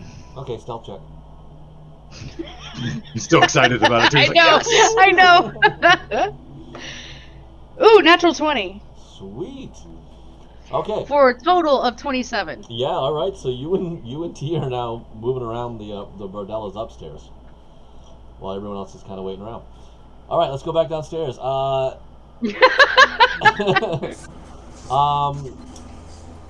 Lady Dedra returns. Lady Hart. She goes, "The Countess will see you now. But Firebrand needs to stay here." If Firebrand is not staying in my company, he must be returned upstairs to my companions. She taps her finger, and she goes, look at all my names here. Been a long list. She goes, midnight night. Please escort Firebrand back to his companions. As you wish. And the Warforge will lead you back upstairs, Firebrand. Do you follow? Wait, before I leave, I'll put my hand on Zindra's shoulder and say, return safe and cast protection from good and evil on her. Oh, fantastic. You feel it wisp away as a quick hand enchantment from Lady Dedra goes, there'll be none of that. No charms. No extra spells. She counterspelled you. At least she's burned that spell slot. Counter the counter. Could. Alright, so you'll go upstairs? Hopefully. It's Magic the Gathering, Yeah. where you counter, then you counter the counter, then you counter the counter with the counter. Yeah, Firebrand, you get to go upstairs. I'm not going to do anything I did to Lesky to you. Okay. So my next statement was going to Interrupt be, you and faster Sindri than remains instant. in constant communication with him as he goes until she knows he's safe. You will notice he'll get upstairs. And the knight will stop at the curtain so he doesn't go into the bordello. So you'll come upstairs. Zindrid, you will follow Lady Dedra downstairs. There's another secret door on the staircase as you're talking out that she clicks from a candle holder, slides open, and now this kind of goes across. This seems to be very well designed, very similar. You would gauge it was dwarven construction for these tunnels. So they definitely were very well connected when they did a lot of this. You walk past several corridors, rooms going through, so this is a very big labyrinth. Mm-hmm. And she leads you into a large room. It's about 50 feet by 50 feet, and there is a throne room there. And again, red curtain tapestries all around the place, broken up with things. Very little else furniture in here. And the floor would be cold to anybody else, but as a dark elf, you're pretty used to a lot of this stuff like that. Lighting is super low, but again, none of these are affecting you. Both of you are feeling well at home. There is a thin, wispy man. He looks like he's in a jester's outfit, looks rather silly, just kind of lopping on the side, probably like 15 feet away from the throne.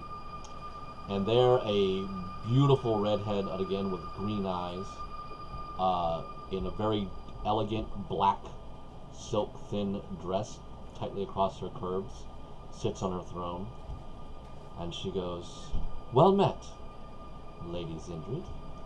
I am Countess Erica Rains, the leader of the Court of the Feng. A pleasure to meet you." Zendrid gives a bow. "Thank you for seeing me, Countess."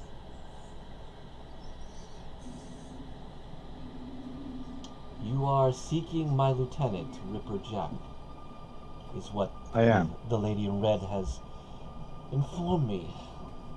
I take it this must do something with the affliction he has with your companion, Jew."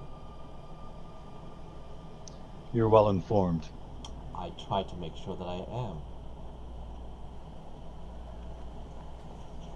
But Yeah. yes, I must cure you. And as Ripperjack is but a tool, I ask that you would give me his location so that I can see to it that my companion is cured. Well, you must know how this kind of works.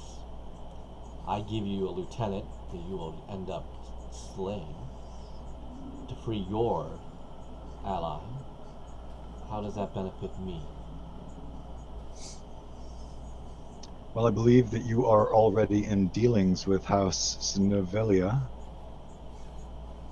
And the last I knew of those accounts, we've invested a significant amount in helping the Court of the Fang.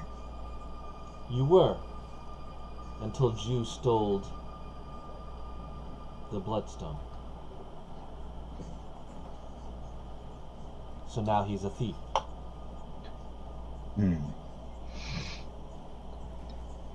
Zhu is not of House Snevelia, and those actions happened long before I met him. That has little to do with the arrangement between our two houses.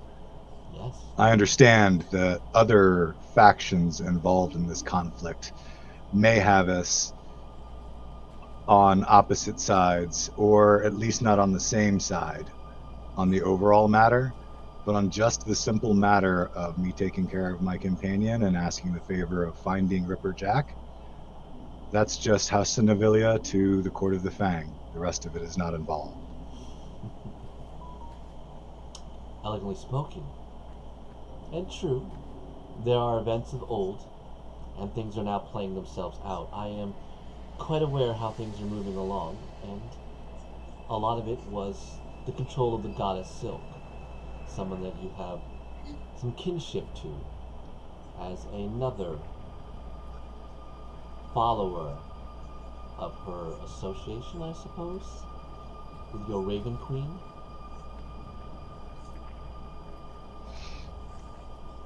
Indeed, there is vested interest there. So, this is the understanding of power, Lady Sindrid. Lord Hades is the god of the dead. A strong power indeed. For me to cross him could lead some issues should things of my power need down the road or, go astray. I would need to know some type of connection with what's going on with your goddess and Silk that I would be protected.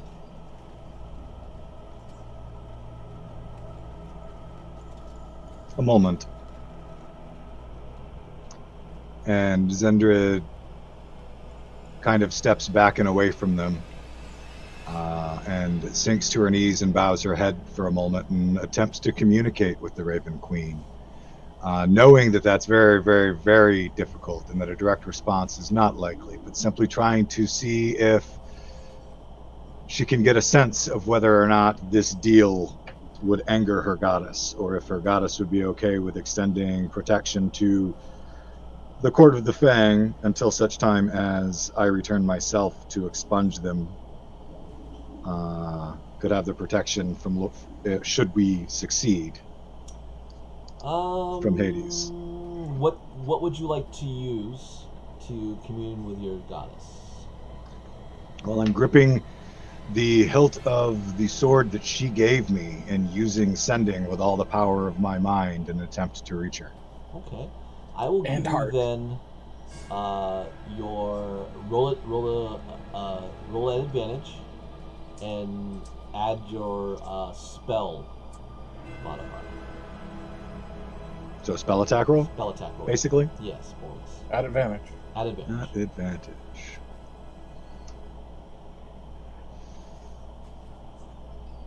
We'll do it.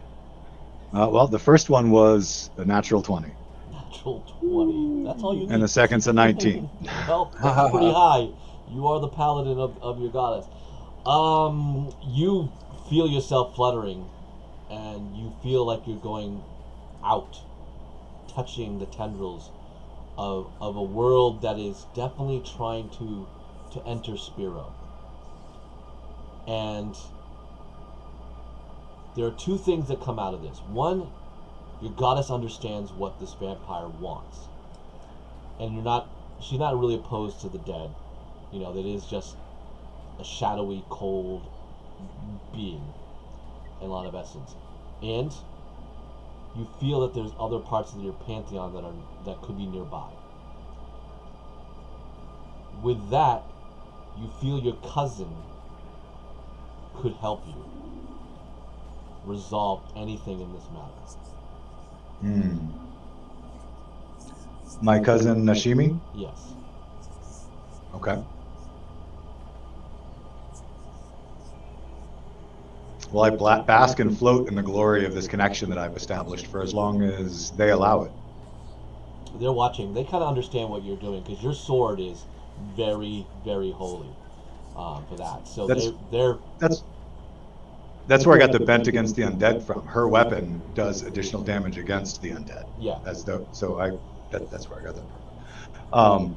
But yeah, so once I feel I've gotten all of the answer that I can, and I return to myself, I will use the sword to send to Nashimi instead with the problem, as though I'm still bowed in commune with just the goddess.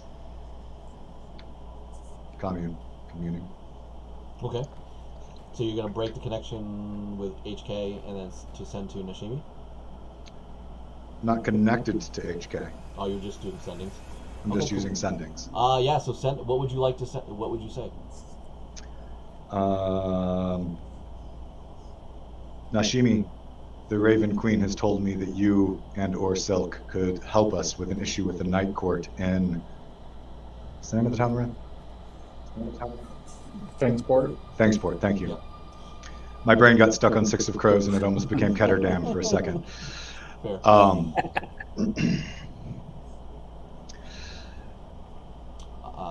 So she replied, cousin, yes. What is it that you need of me? We need to be able to offer something to the Night Court in order for them to give us Ripper Jack. And that obviously they want protection too, but I did not get the impression that the Raven Queen was against that. She goes, they are asking for help or some type of pact? They have not specified a specific pact beyond protection should we come out on top, because Hades will still have power in this world, and they will have betrayed him.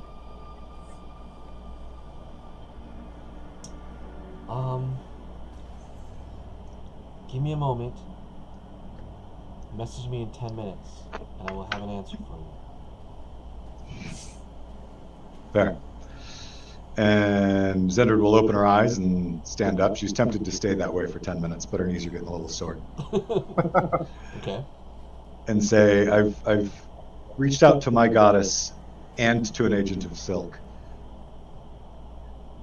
I need 10 minutes before I can reply with an offer. I'm waiting for them to finish whatever arrangements they feel they can make. Well, I suppose we could wait 10 minutes for the course of history to be played out. While we do that, Jen, please give me do you have proficiency in Thieves' Tools?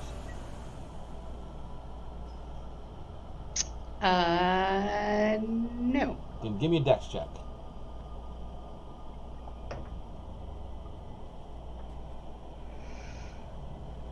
Mm, 18. Okay. Yeah, you're not playing. Shh. You're surprised that that they didn't really lock I'm very here. well. There's no traps or anything like that. So you and T get into what appears to be an office that you think for the madame that was with you guys earlier. So you slipped in. There's a desk, lots of paper, like ledgers and books and stuff all around the place.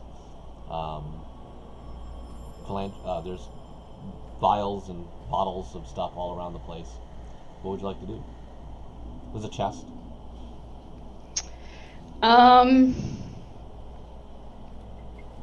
You said papers and files? Yep.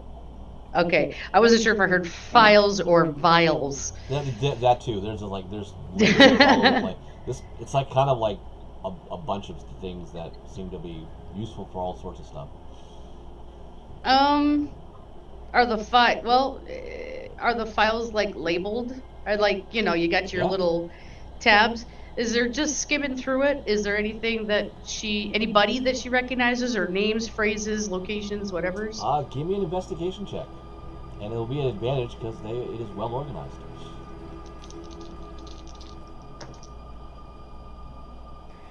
So glad that's an advantage. Investigation. So that's an 11. Benson Jelly's name pops out that was mentioned before. There is a Captain Harbinger Jones, the captain of the Kraken's Desire and Elithiad. That is that. Hobbs' real name is Brickert Skag. Brick. I got that. All right, so he's on there. His second, Bugsby, is there. You also get note that they know about who the cult of the Night Garden is led by, the Obsidian Butterfly.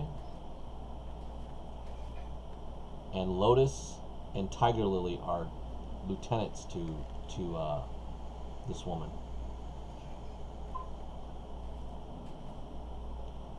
There are a lot of gladiator names in there. Daisy, Red Dog, Skull Crusher, Scarlet Saber. There's ledger's names of them. They've been here. So this looks like a clientele list. Yep. And like, trepidatiously, I'll open Hobbs. Yeah, Is it like, what kind of a file is it on him? Is it like his preferences, or he likes the humans, sometimes half-orcs. Got it. They have to Got import the half-orc in, and he likes to have 3 or 4 of them at a time, type of thing. Okay. Yeah. And there also notes that he's helped them get people to work for the bordello and slaves and stuff like that. He's one of the Countess's traffickers. Man, what a pig.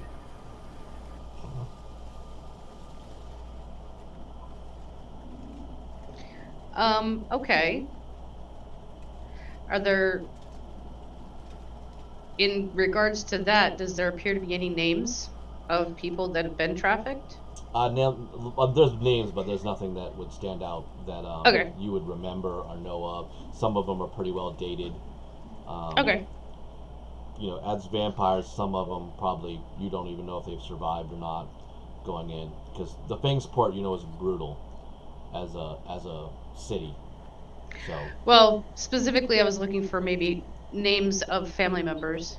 You don't notice any Kenku. There doesn't seem to be any type of Kenku that are hitting any of the ledgers. Okay. Any money about? This is chess. I'll gesture at the chest to T. Got it. And she does, she reels back. You see her hand glow with energy. And we'll go back to the other group first. Firebrand, give me a perception check, please.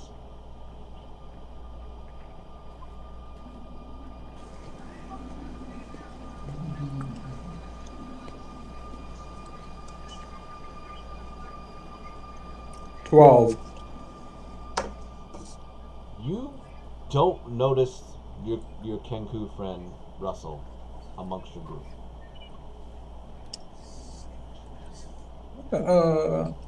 HK is standing stern. He looks like he's watching more of Jew and Aleski and projecting himself to the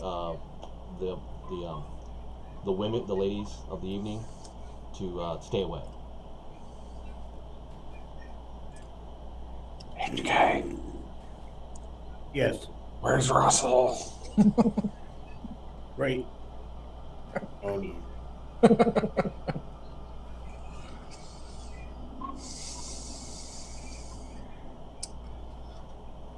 Oh shit.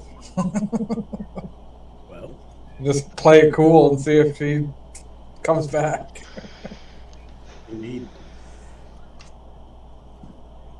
So you don't want to do? You're not looking for him? I'm gonna do a quick scan to see if I can figure out the which way they may have gone, but I'm not gonna. I don't want to do anything to set anybody No. else looking for them. You don't see them. They're gone. They're not in this Yeah. room. So I'm gonna play as though nothing is wrong. Roll a deception with advantage. Play it cool.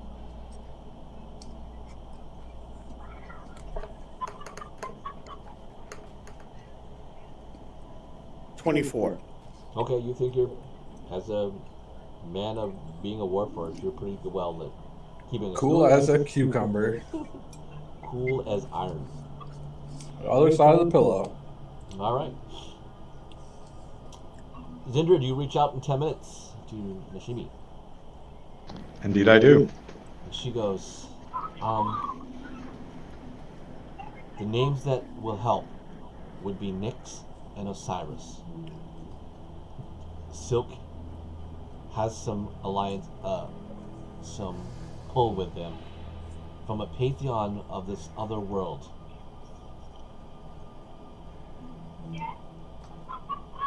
And send another message. She does. I think we need to get Vivian out of here. This King Azarian is... I don't like the vibes of him. Oh, we didn't pass the vibe check. Very well. I will take that up with HK as soon as I see him again. If you message me now, I can get us out of here. I have the power. If you can get another circle there set up, if this vampire does this, I could reach you now. I'm not certain that we want to bring Vivian here. This vampire is worse than the Countess. I'm sure of it.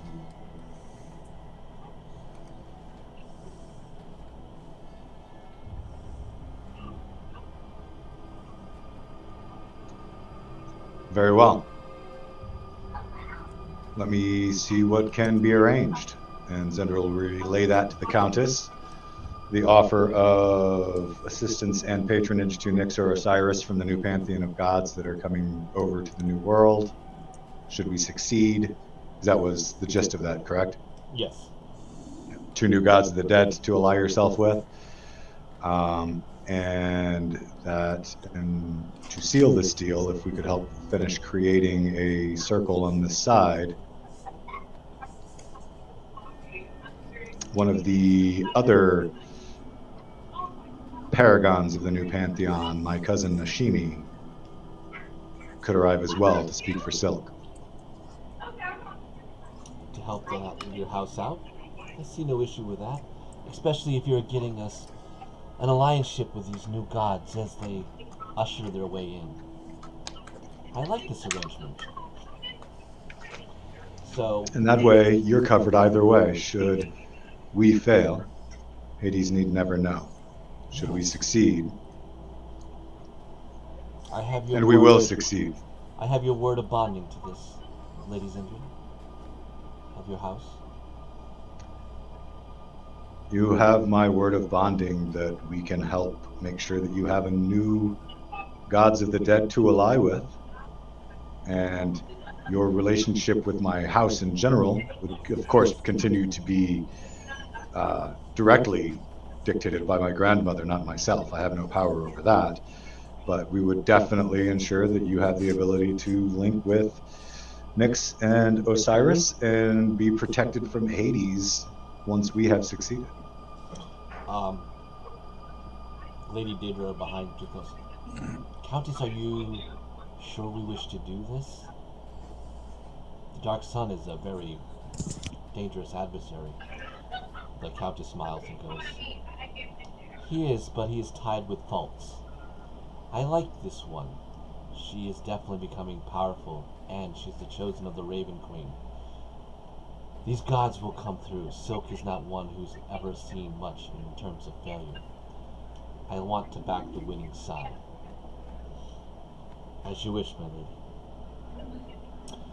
Lady Zindra, then I will set up an arrangement to bring you a friend. I believe you need a teleportation circle. Indeed. You will need to... Can you see within minds? Or would you allow me to impose mine on yours to give your cousin the right runic symbolization for her to create? I can communicate with her verbally. She must see these runes. It is part of trust. It is what our houses will be doing.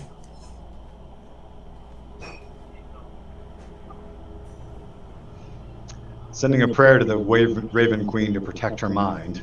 Okay. She had just talked to her, and she must have some kind of foresight as to what this may entail. Mm-hmm. Zendrid will nod and allow it. All right. You feel her push these powerful enchantments that you see. You can kind of see what she's talking about, this spell, this teleportation circle. You feel that entering your mind. But you can't help to know that this woman is old. She's been playing a long game, very similar to you guys as Dark Elves.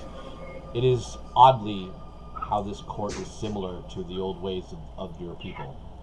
And the way she's callous, calculating, very cold indeed, but ambitious as hell. And you can see her loyalties are very, very thin. You can see she's giving this guy up, who this Ripperjack is, just for her benefits of moving her aspirations further. You can feel that haunting aspect of that. But you feel that the Raven Queen has some weird element to her too. Like, this definitely is a union and a partnership that your house and this countess will play in the long future. You're able to send that spell to Nashimi. She says she'll take about half hour, and she will be there. So, and she will bring Vivian and Jerez with her. So that will be no problem. Is there anything else you need before that? No, I do not believe so, but my won't HK be surprised. You have time to tell him. You have a half hour, and then she will be here for the best. Where will they appear? Wherever this sigil is that the Countess has made. She has a teleportation circle somewhere in her abode. That's where I'll show up. See you soon. Okay, I will. So, and go ahead, sorry. I was going to say to the Countess, I say, now that we have more formal arrangements, may my companions come downstairs and wait with me in the teleportation circle to greet them. Oh, yes. Lady Deidre, please get our allies down here for the lady. Again, as you wish, Countess. And she leaves. Russell, so T, quickly sharp, flash, and pinpoint shatters the lock. And now the chest is open. And what's inside? A lot of gold and platinum. Mostly platinum and gems. Diamonds, too. Okay.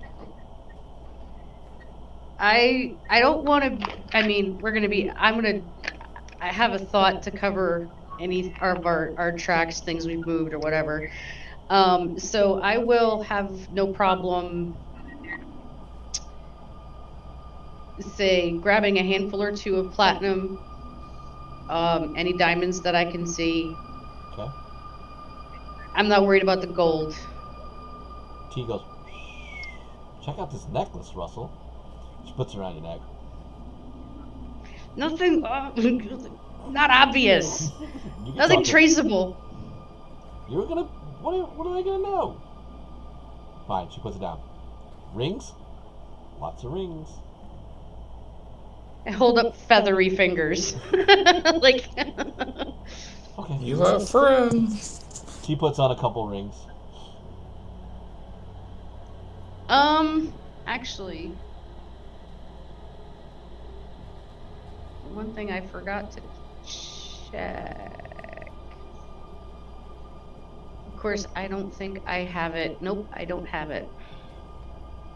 I was hoping I had a detect magic, but I don't. Nope, you're just rummaging through and T's putting stuff on. Okay. I grabbed what I grabbed. I didn't find anything very, very pertinent in the files that I looked in. How many diamonds do you take? Huh? How many diamonds do you take? 4. 4. Okay. And like I said, like 2 handfuls of platinum, you can tell me how much I get. Okay. Say 2 handfuls. Say about 55 platinum that you can take in 2 handfuls. Make sure T doesn't walk out of there looking like Mr. T with 100. Yeah. Okay, and I'm gonna look at T and I'm gonna go 1, maybe 2. 3. In a pouch. Now you're 3 negotiating. in the pouch. Okay. She does. Okay. When she puts everything back, I'm gonna put the lid back down. Okay. I'm gonna go to the window. Is there a window in the room? Not in this place, no. Darn it. Just the door. Just the door. Do I get a sense of how the building from the outside and the little bit that I have seen of the building, like where an exterior wall is? You don't think any of these walls lead to an outside? Like this is like one of the internal rooms. I mean, within 30 feet. Of a wall? No. Well, yeah, you could hit a wall. I mean, probably outside within 30 feet. But you could also end up in a room if you do it wrong. Right. While you're thinking, T goes, what about this green potion? Or this liquid? There's a purple one too. I'll grab them both and stick them in my pouch. I love NPCs. And she's a bad influence. She is. Yeah. I'll crack the door open again, and I want to, do I hear anything? Is anybody looking around or whatever? Apparently everything's going on downstairs, so T was not wrong. You took the prime opportunity. Okay. All right. Is there a window? Is there a hallway? I'm looking for a window to the outside. That's where you came in. You came in a hallway. Just before you leave, T grabs you, goes, psst, psst. There's a weird cloak here too. You want this? Where are we gonna hide it? Just wear it. Is it like oversized? Is it gonna look giant? I already have a cloak. Is it gonna look ginormous on me? Okay. At this point, I feel like the kids at freaking Animal House that they're stuffing the meat and shit in this. So the hallway, is there like a window at the end of the hallway? No. There's a specific reason I'm asking. There's more doors. More doors. Damn it. You Okay. do Well, know I'm where gonna the let it go. stairs are to go back down. Right. No. I was looking for a specific reason. All right. I'm gonna close the door again really fast. Okay. I'm going to cast Conjure Animals, and I'm going to conjure 8 squirrels. Okay. But they're like spirits, so they're not going to be real. I got concentration for an hour on them. They can do whatever I want them to do. Yep. And I'm going to tell them, have fun. In the room? Yeah. Okay, cool. That's going to cover our tracks. And then we're going to go out the door and sneak back down. All right, give me a stealth check to go back downstairs.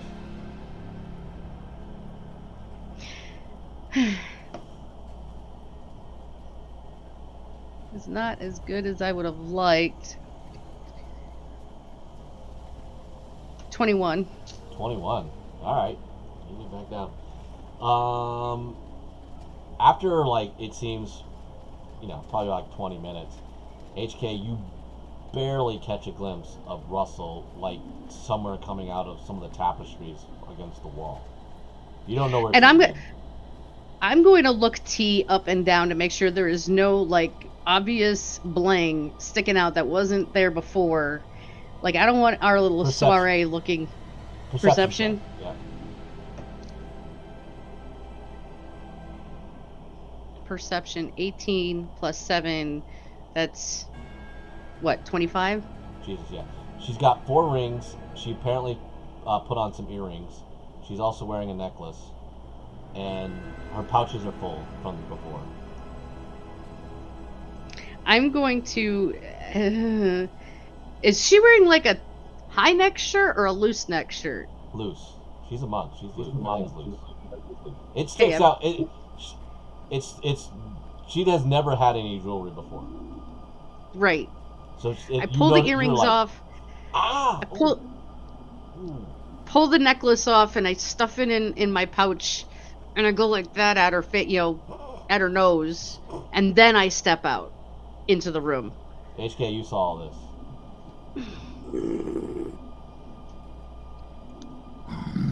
And meanwhile, T's doing this.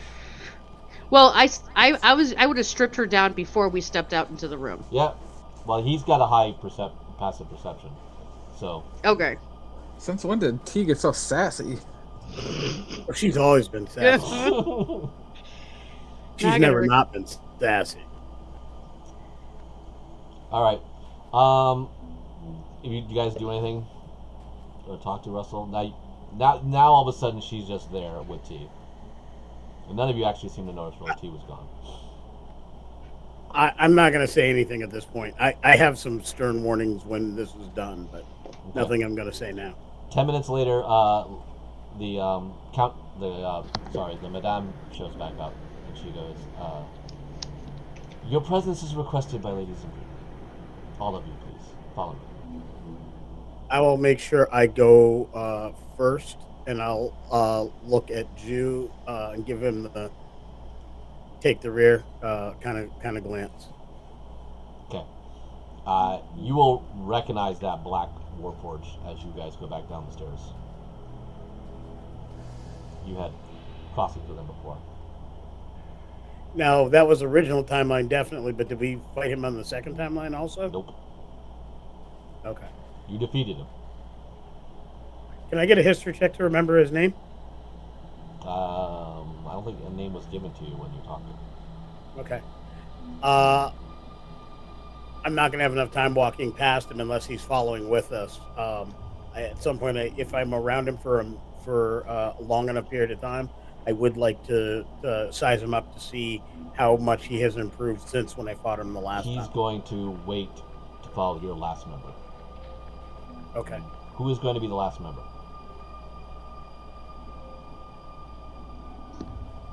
That was me. Okay, Jew. So you have the Warforged behind you. All right, you will be brought down. You will see this amazing tunnel, the stairs. Some of it seems vaguely familiar to some of you, and then they reveal the secret room in the hall. You will go down that. So in about 15 minutes, you'll get to this large room. There's this weird, thinly little jester guy who's about 20 feet, kind of like aimlessly walking around, kicking at invisible dirt or something. And this beautiful, red-haired, in a black, tight dress, countess sitting on a throne. And, of course, Lady Hart is nearby, more or less near the hallway door. And Zindred is there. She seems to be perfectly fine. Nothing has seemed to has happened.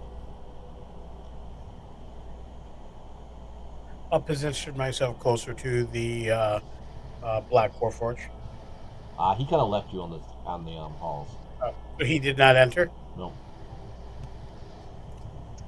As my compatriots arrive, I out loud give them a basic rundown, though somewhere between point A and point B, I'd have sent them the general info via sending, so they weren't walking into a complete surprise. Okay. And so that HK would not be floored when, Vivian shows up.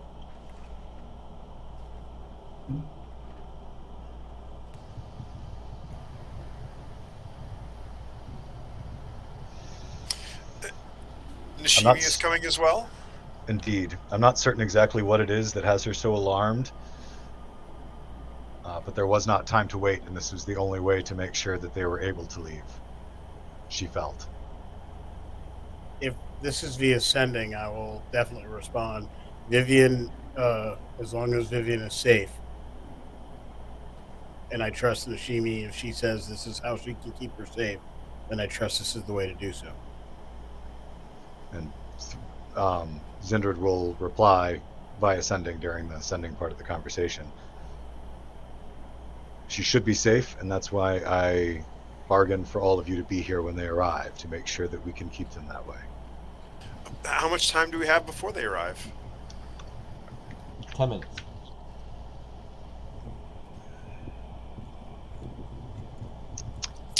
So we have a truce with the Court of the Fang, with our group, and they've chosen to align their cards with us, as others have, against Hades. And after they arrive, we should be given the information that we need to find Ripper Jack. Ah. Good. That's good progress. Thank you. Yes, well, I'll go Of course, over my details of that, and then I will leave you to receive your other friends. So, Ripperjack is leading, I think, around 30 or 35, maybe 40 werewolves to attack Flowerdale. He will be they are the vanguard, the stormtrooper force, more or less, to shatter any resistance that Flowerdale should have. And then it will be swamped by Arturo's zombie legion.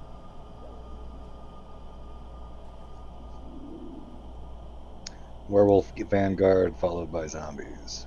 There may or may not be a knight of one of the Knights of Nine or two with them.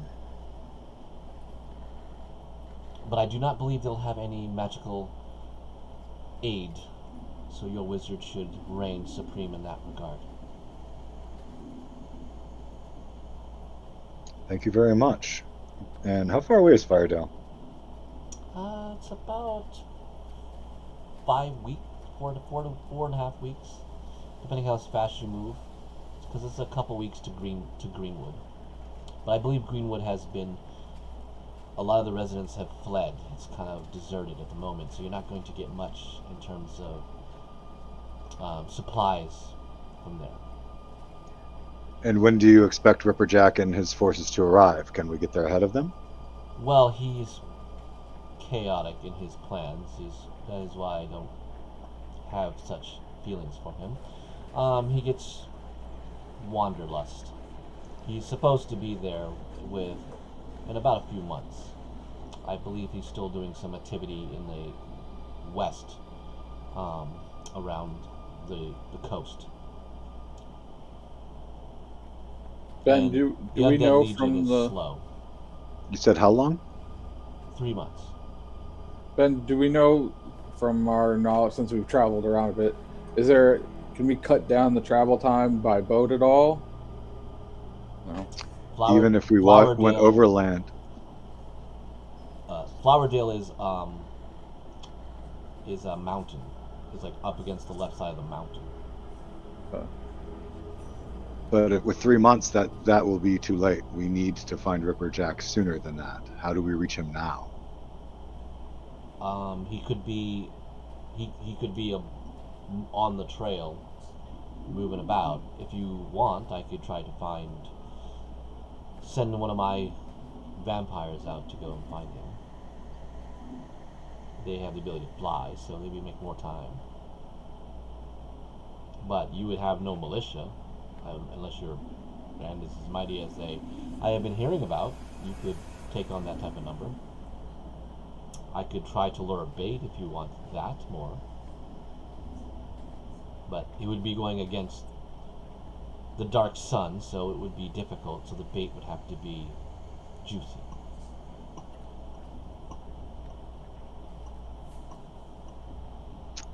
Well, as you have already surmised that we are the agents of the Fey Courts running amok through Hades' plans, might we not be juicy enough?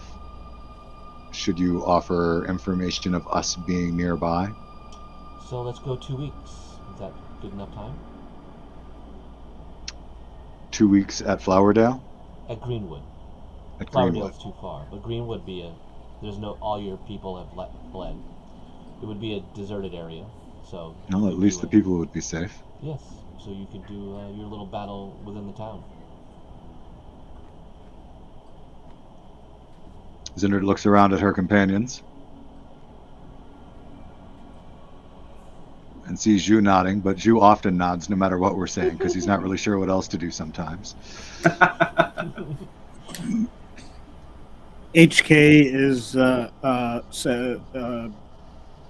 says, how can we get Nishimi and Vivian to your home for safekeeping?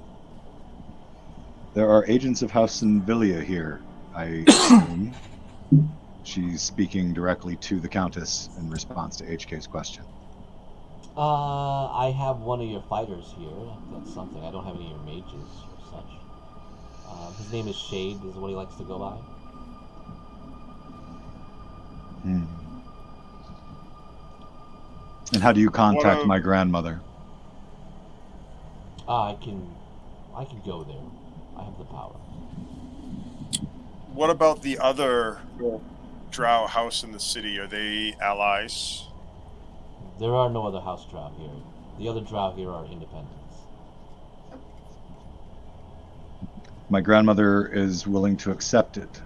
Can you create a teleportation circle for me to send them directly to her? I suppose. I've made sort of contact. I mean, it doesn't go directly to your house. They're a little paranoid as such, especially for me. But we can make contact if you wanted to do that. Well, Zindert will take a moment to, through sending, commune with her grandmother, relay this information to determine whether or not she is agreeable, and if so, to have a force from our house prepared to receive guests that will need to stay under our protection. Yes, we could do that, but this is not, things are escalating here. The houses are getting a little more rowdier.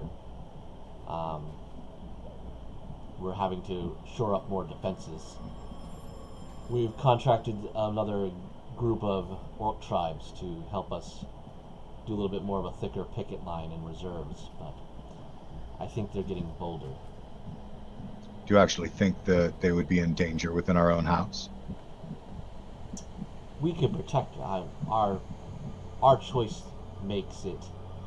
We are taking the right defense inside to this, but we couldn't promise 100%. Nowhere can promise. I've trust few other places than our house. Yes, but remember, we are dealing with high priestesses of Loth. That's why I say I cannot promise, but we will do whatever we can, and we are indeed formidable from our position. I relay that information to HK for him to weigh in. How far along is Vivian now? She's probably about 6 months.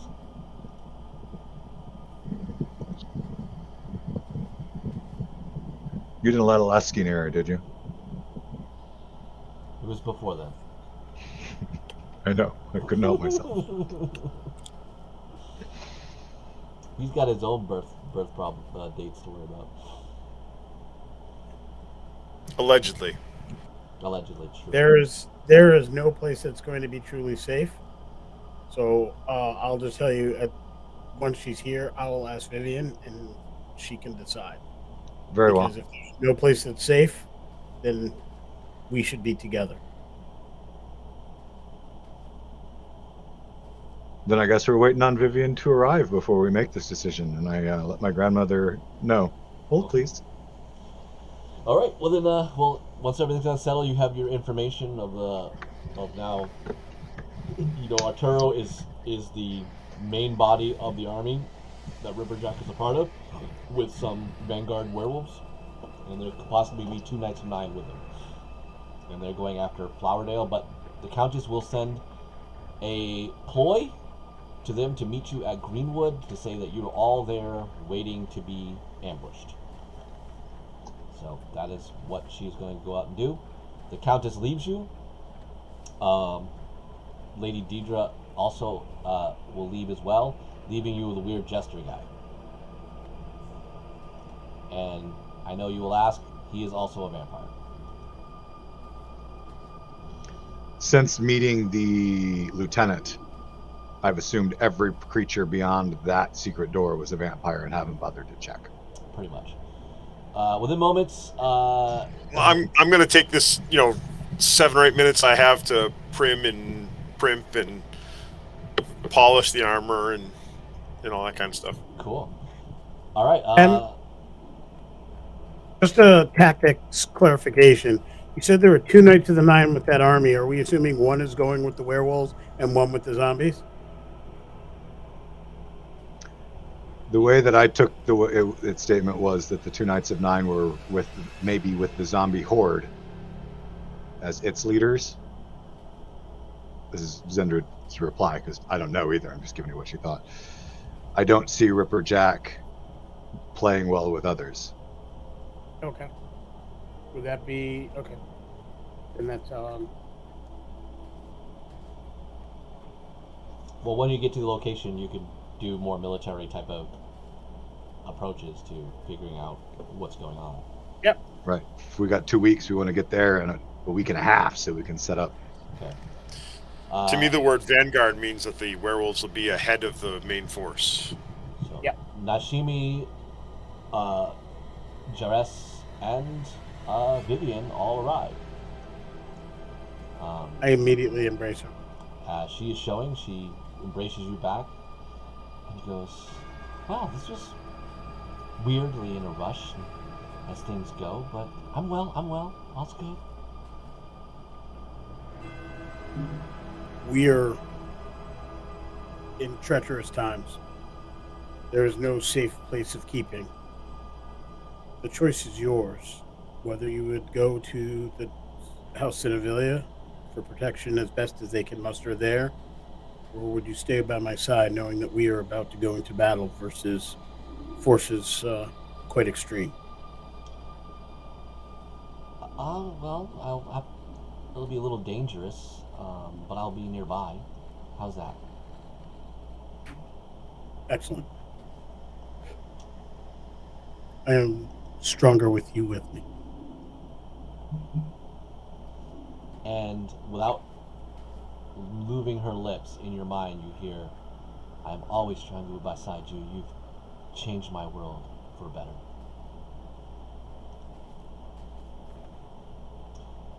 Has she ever done that before? No. Nashimi will go up to embrace you, Zendrid. I was giving them their moment, but Zendrid strides forward both to embrace Nashimi and Jares. Thank you. Sorry, I was looking for the name. I know. Trusted lieutenant. Your cousin, the frail little thing she is. Embrace, she goes, "Because I'm sorry I had to bring everyone here, but I feel that the goddess has empowered me with reason and decisions, and as things are going along, the revelations of things. So, I think he's a little out of control now. He's kind of reverting back to what he naturally was. With the sins gone, they're sort of free to not to be the old champions, the champions that they were kind of designed under the spell that Hades has on them. He's pushing. So he reverts back into a monster. He's a strange one, though. He's very proud. He's very calculating. He's just dangerous, cousin. He's already planning to go to war with the other dynasties, and that just made things not safe for Vivian. Well, it seems as though HK would rather keep her close. Well, that's good. And I think he's been questioning the choice to separate since they did. Well, she's found belief in Silk too. So with the child, she's really embraced all that. So she had no problem staying close to us. I was able to protect her and things. But I just want you to know, I think there's a lot going on. I have a great ability to get a lot of knowledge for us. Silk is giving me more and more. I'm a little exhausted from the trip. The teleportation takes a lot to be as precise. If we have a secure place, then within a day, I'm sure I could fill you in with more. This place is far from welcoming. It is as secure as we have in the city, I believe, at the moment, as the Court of the Feng has cast their lot with us and House Navilia. Okay. While certainly not ideal, I don't believe you will be harmed here. Okay. Well, let's get a room and we can go from there. So we will ask the one strange, weird vampire remaining. Is there somewhere that we might rest as we plan for our trip? Rest? Well, of course. Just follow me, my ladies. Do you want one room or do you want separates? I believe we'll all stay in the same room while we're under your roof. Wise, very wise. The lady is wise indeed. Beautiful and wise. Follow me, lady. And he scurries kind of along. He kind of like bounce hops all the way to another curtain down the road. Like, well, it's not a curtain; it's a door. So you go through. It's a big room. There's one large bed, king size bed, a desk, a love seat. There's a few books adorning, and some candles, so it's well lit. It'll be still pretty packed for most of you to be in there.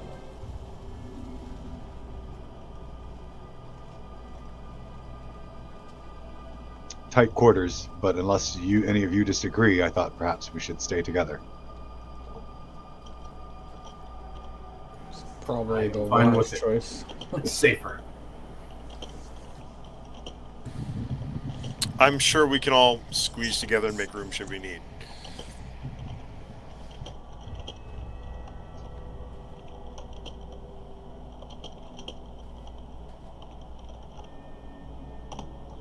Okay. So Nishimi's going to try to get some rest. Jerez will come up to you, Zindred, and goes, "My lady, it's good to see you again and see that you are well." And you, Jerez. I missed having you by my side. I miss serving you. I must report that they are well. There are strange dealings with Vivian. The charge, I've noticed. I'm not sure exactly what.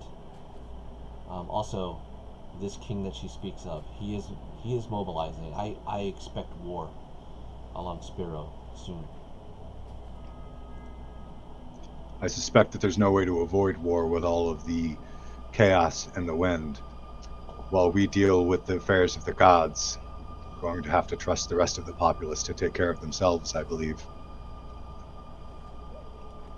Yeah, my lady, it is definitely something of darkness that this king is about.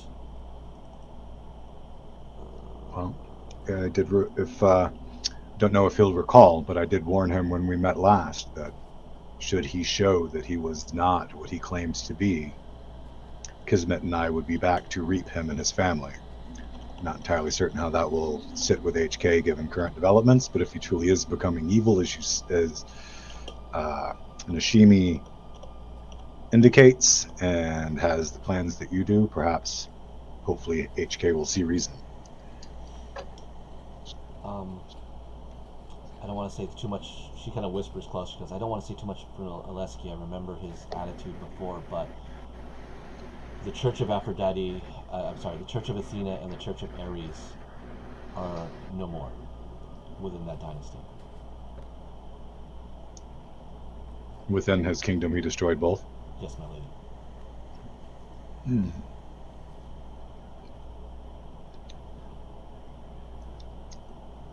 Zindred will relay all of the information with the exception of the parts about going back to reap the family to the rest of the group.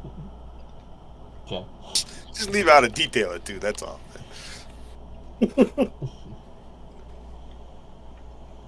But particularly while still under the influence of the sin that he took from his new adoptive father or grandfather, Zindred is not confident that HK will see any topic about him or that family with reason at this point. Okay. Because you've been pinging just to be safe, Vivian is now registering as Fae to you. Fully Fae? Nope. There's just a Fae aura on her. Better than undead. That is true. Thank you. I will later, quietly, relay that information to HK. Okay, well, everyone's resting, so you have an opportunity to do so. And then I will slip over to HK and gesture him to step aside just a tad from his newfound bride, and make sure that you know. I do not know what is different about her, though both Isharis and Nashimi say that she has been changing. Nashimi that she has found silk.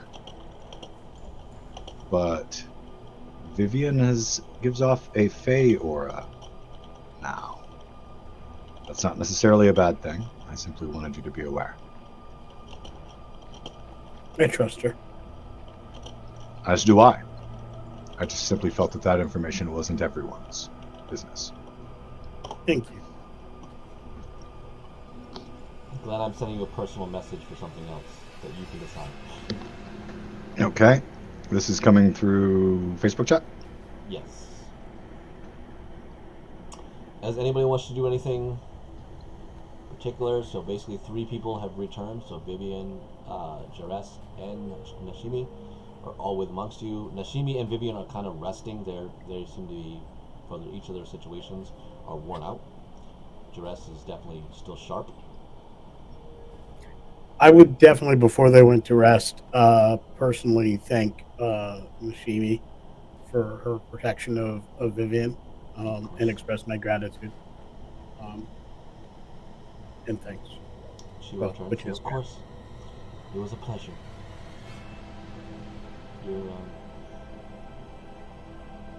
Your significant is taken well to my beliefs, so it was a pleasure to spend many time talking to her. Certainly. I will just spend time while she's resting, watching over her, Okay. and stay with her.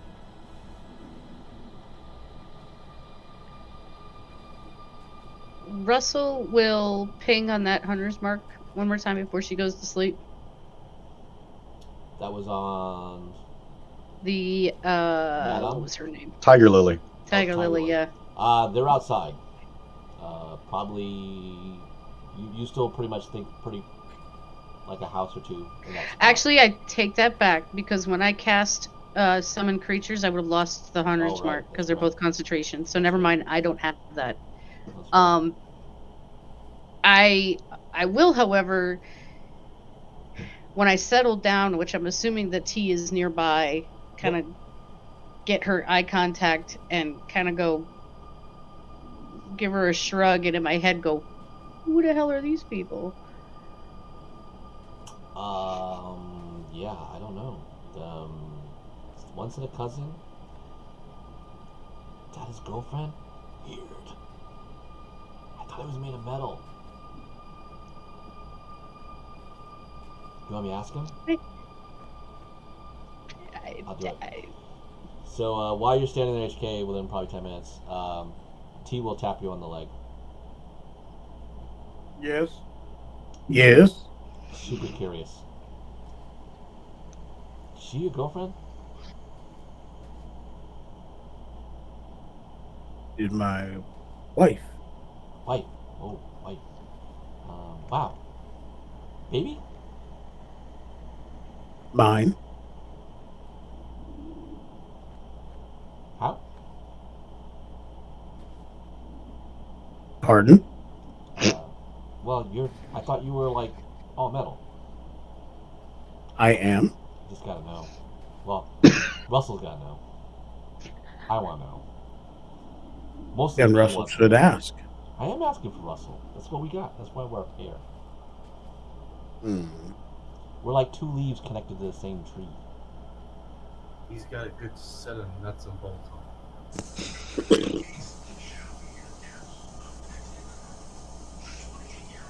I am of the Fey court, and my deepest desires are granted by the Summer Queen. No kidding. Cool. I have also been tasked with a great many things. In addition to the benefits I've received from the Summer Queen, I've also received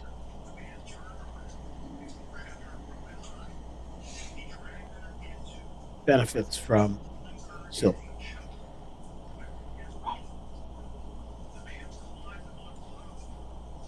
So, 2 masters? Or 2 beliefs? 2 powers? No. 2 allied set of goals.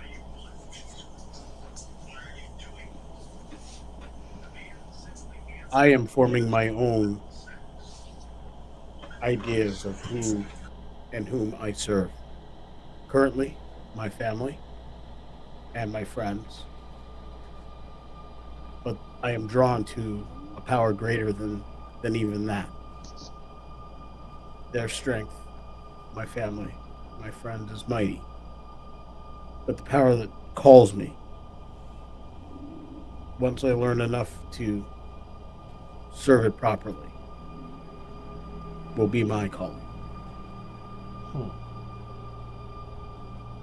Stoic. Alright, I got you, Metal Man. I'm with you. T, if I may ask you a favor. You should never, if you're Fey touch, you never ask favors of us in the Fey. Cardinal rule.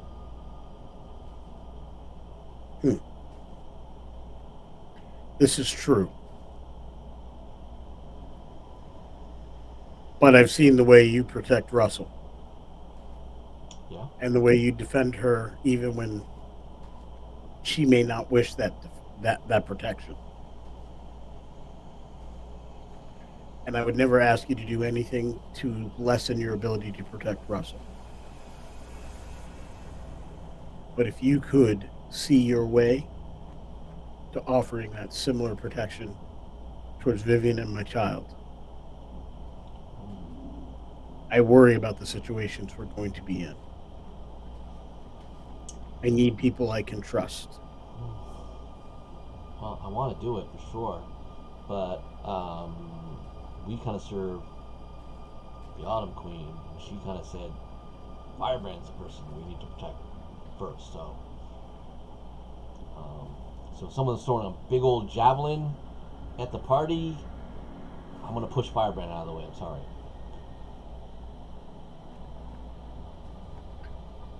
You're dutiful.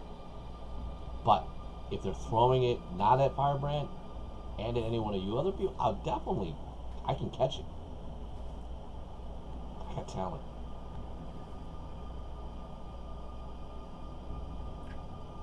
Then that'll have to be enough. I thank you. Cool. Hey, do you wear jewelry? I wear this ring, and I show the ring of the White Flame. Oh, that's neat. Okay. Not a lot of gems on it. No. Why do you ask? No reason. Just asking. See you. She goes back to Russell. Can I see if I can figure out exactly why she asked her something she seemed like she wanted to say and then thought better of it? Insight check. She has a taste for thievery now, and she wants to steal yours.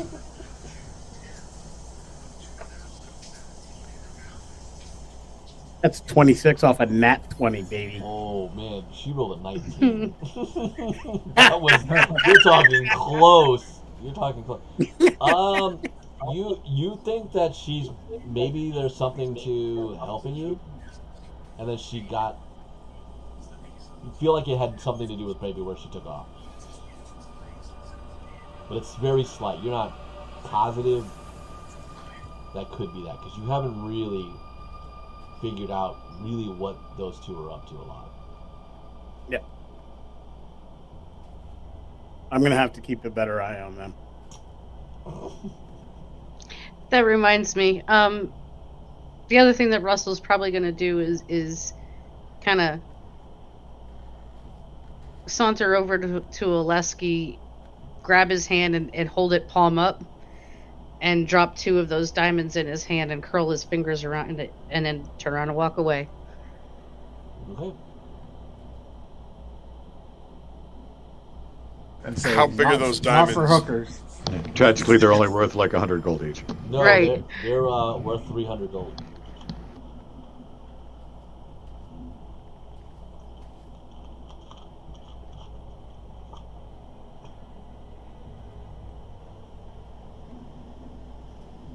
That might require going for a walk, but not sure yet. You are in a labyrinth of the vampire court. Just so you know. Yeah, we're not likely to get out of here until we ask to be shown the way out, unfortunately.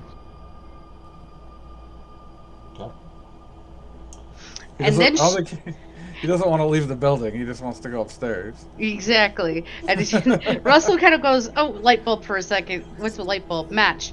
Turns around and looks at him and goes, "If we go down, that's what it's for.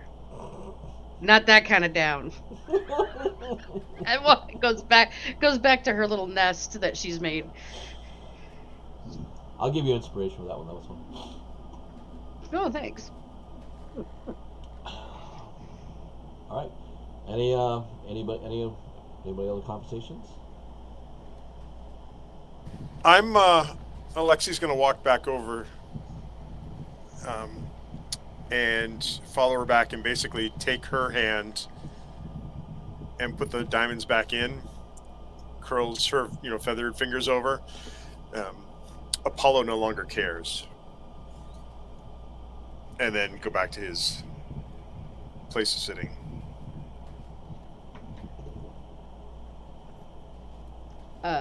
He will look at you, eyes wide. That boy's got the devil in him. There's a joke there. Jacob, I'll give you inspiration for that one. That's even hilarious. Team also go, Russell, who's Apollo?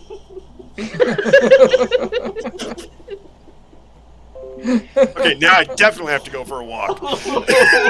She said it in her mind. You didn't hear it. It's only to Russell. Russell goes like this, like with a questioning look in her eye. Here, like this. Okay.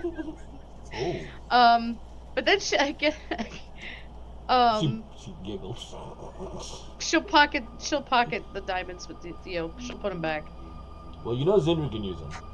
Right. But Zindra seems like she's busy right now. And Russell's not gonna bother all of whatever is going on over there. You have the night, because Nashimi and Vivian are kind of really the ones resting from the teleportation. Oh, okay. So at any point, I'm just saying you can do whatever. Okay. So then, Effectively, we're all taking a long rest here while we wait Yes. for Nashimi to rest. Correct. So then, she'll go over and give 2 of them to Zindra, but keep 2 for herself for now. Okay. Why, thank you, Russell.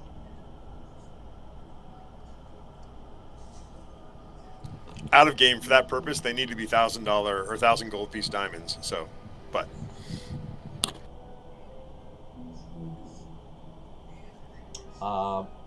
Pretty sure it's 300 I thought it was, for Revivify. Yeah. I think so. Laura's gonna talk to Zindra and go, where does she get those? Oops. Yeah, it's 300. I think it's best not to ask. Okay. It's good style, though. they're pockets. Where else do you get those things? Okay. Anybody else want to do anything? So you got the diamonds split up. Any other talk? Actually, I'll go to Firebrand and hold out the potions and go, what are these? Can I cast Identify on them? Yeah. All right. One is a potion of gaseous form.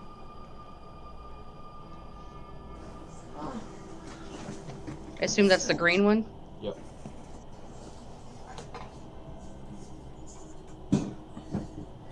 Gaseous form. Slight odor to it.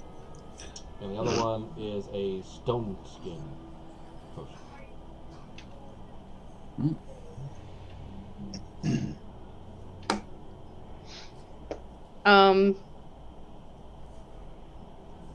So she'll leave the stone skin with Firebrand. Okay. And I'll keep the gaseous form for now. Okay. So add them to your inventory.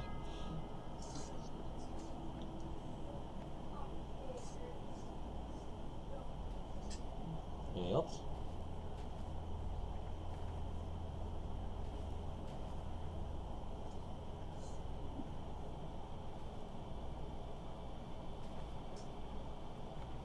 Okay. So you guys get all rest.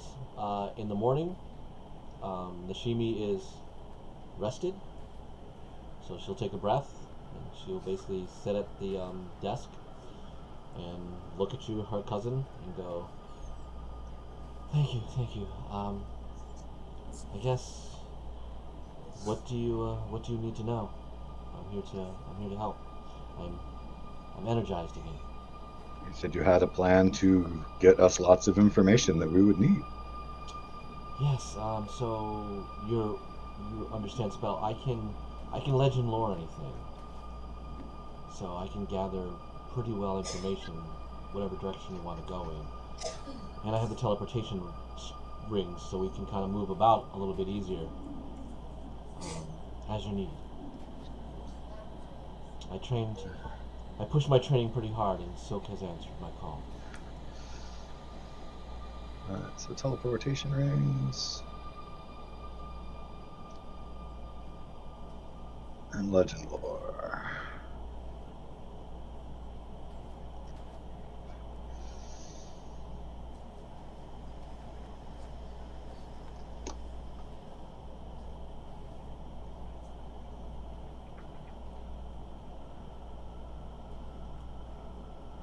Looking up legend lore. Sorry.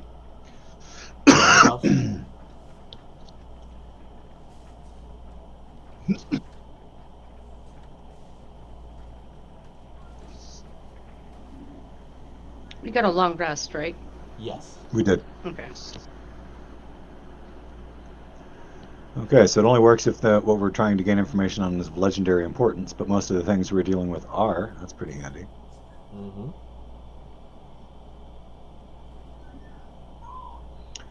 Okay, so with that, any person, place, or object that we can name or describe, we can try to get information from. That's pretty groovy. That is a fantastic skill for you to have learned, Nashimi. Thank you, cousin. And she turns to Firebrand and the rest of the group. Is there anyone or anything in particular that we want more information on now? I don't think that immediate concerns necessarily warrant it, as we've already arranged for Ripper Jack to meet us where we're meeting him, and we know we just want to whack him.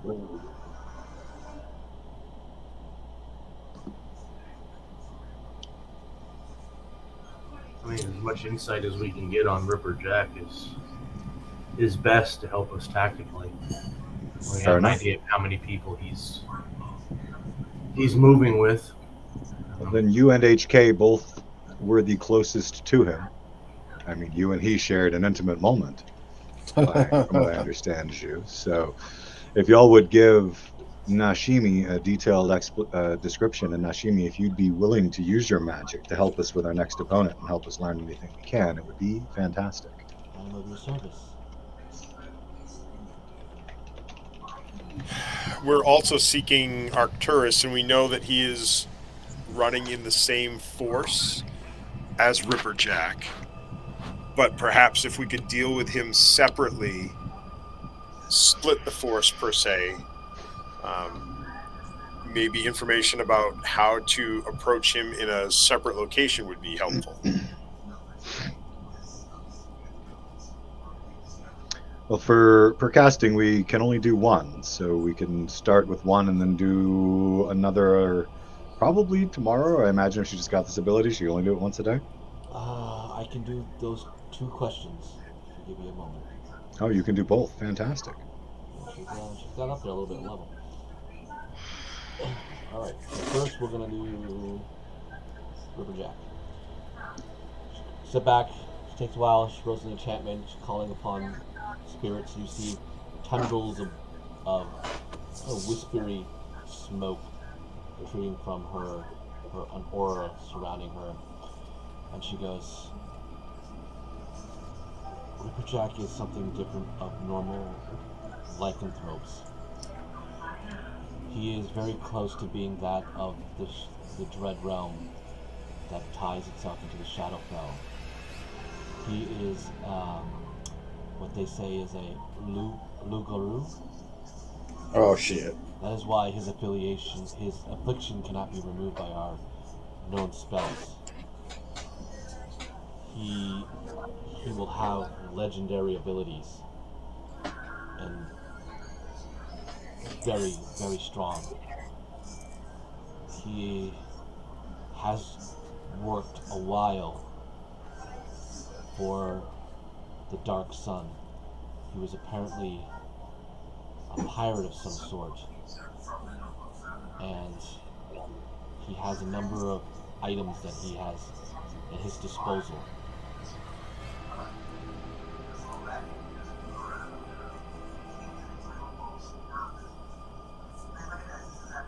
He is a dangerous individual. He definitely has many under his command.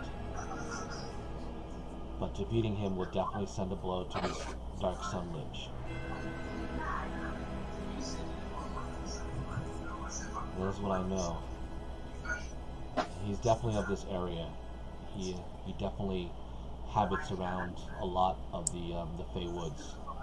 So that information does not seem to be incorrect. Now I will try on the other.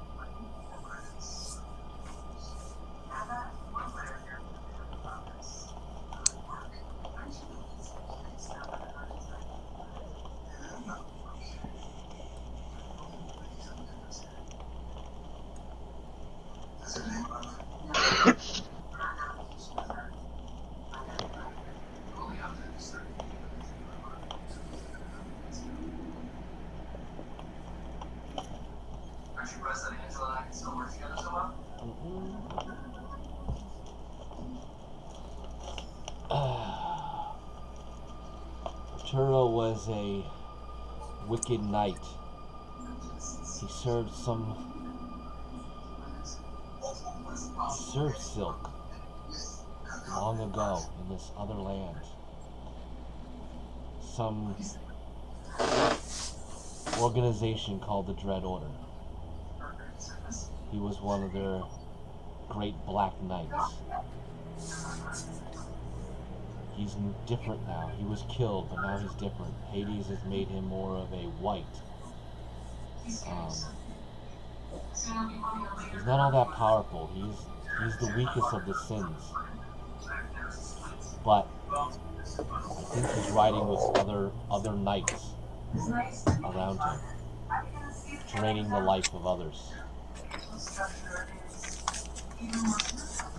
But he is a coward. I don't think he'll much fight. He may be one more likely to flee. Seems to be his personality.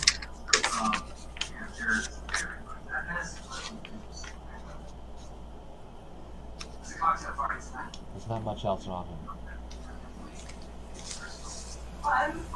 Although I am seeing that he has a magical weapon called Venom.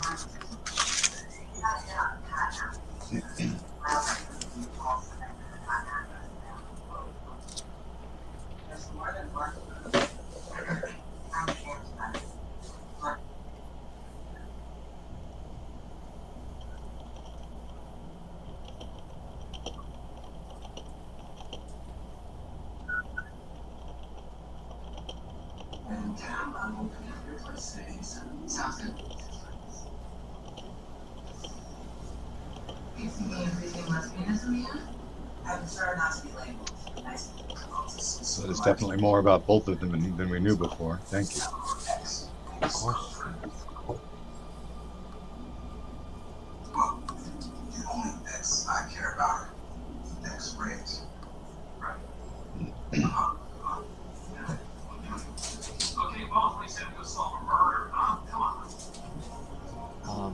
I will also Somebody's tell you- TV's fairly loud. I don't know whom.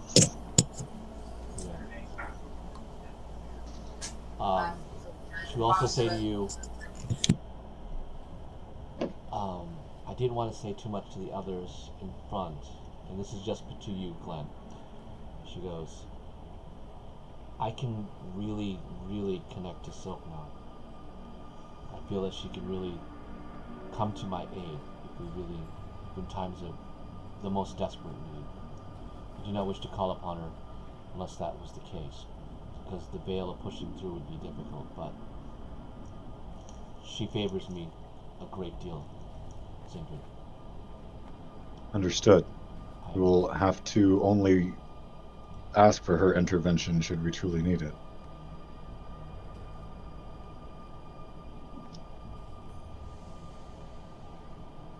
And should I feel that I need to make that ask, I will, but as she is your goddess and it is your relationship, the final call would of course be yours. Yeah. Again, just between us, when you asked me to help the Countess,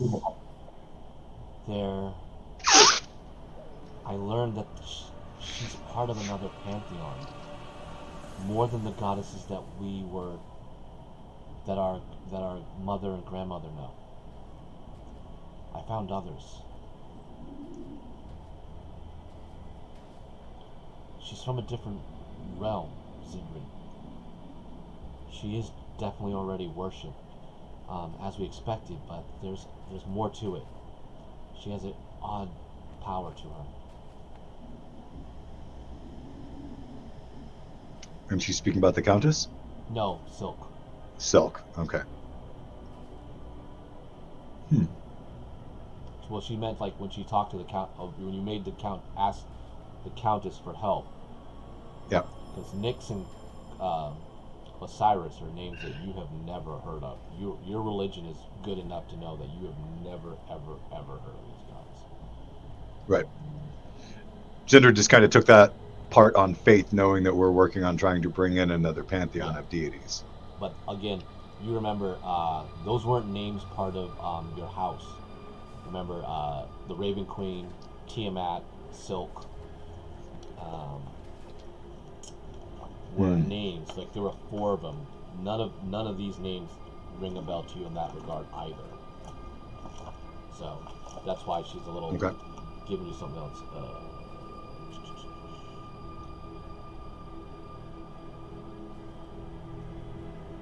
Yeah. So.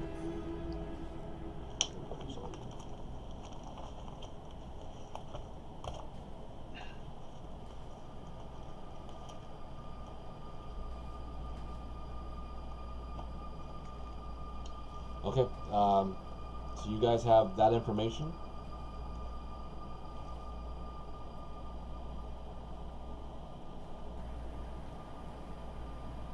Well, it's not a good update. Ripper Jack's going to be a lot more difficult than I think we were anticipating. But at least we know where he is. And we should have time to prepare should we get there ahead of them. Does anybody have a remove curse? That won't work. Doesn't work because he's a Lugaroo.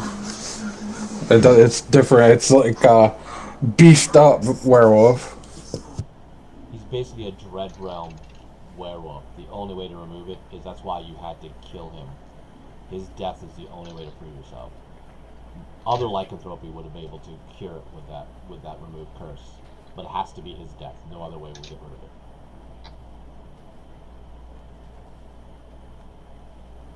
But we're convinced it's anybody who kills him. It doesn't have to be He just has to die. Jew that kills him. Nashimi will be able to tell you. He just has to die, and then he's free.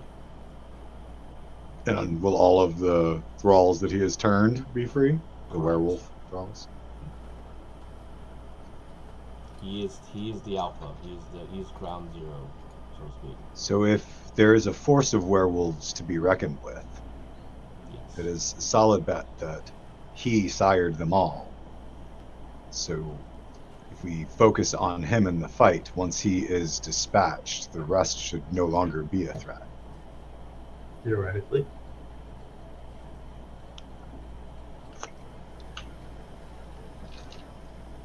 That sounds like a solid plan. Okay. You guys wish to move off to Greenwood then? Just you have the you've stayed a day, so you have the afternoon. You guys can make your travel there. That would give you time, about a week or so, to get to Greenwood. Unless there's something else you guys want to do. Yes, let us away to Greenwood. Let's go. In Zendrid's opinion. Cool. Get the vampires to show us the way out. Actually, I'm sure that we could find our way out, but we don't want to have to fight our way out, so we'll ask them to show us. We should ask them if there's a way they can get us out where we won't be seen going through the city. Ooh. Of course there is. We already know the way. Yeah, there's a tunnel. Exactly. Okay, yeah, you can use that. Then that's what we'll ask when we have the next opportunity. Okay. Nashimi will ask, do you wish for me to try to get you any other reinforcements? Or are you happy with the party as is? When you say reinforcements, how many are you talking about? We're talking about fighting werewolves. And They're where will not they come gonna be- from? Our house. Yeah. Technically, we're talking about fighting 31 werewolves. Indeed. Yeah. Should you be able to arrange it, we could probably use all the help that we can get to engage the lesser beasts. Well, she says, I could probably go back home and get 2 more of the Obsidian Ravens. That would leave the rest to defend, and then I can bring them back after the fight.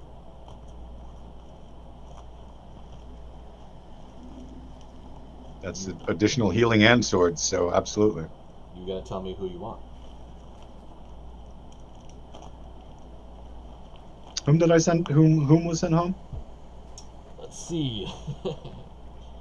You have Narulu, your right hand. Mm-hmm. Sino. Zemith. Drendath. Lainirenda. Tathlok. Uwilliance. Vorndan. And Fira. Still left at home. Okay. I know my right hand I would like, and I'm not familiar with a lot of the other names off the top of my head.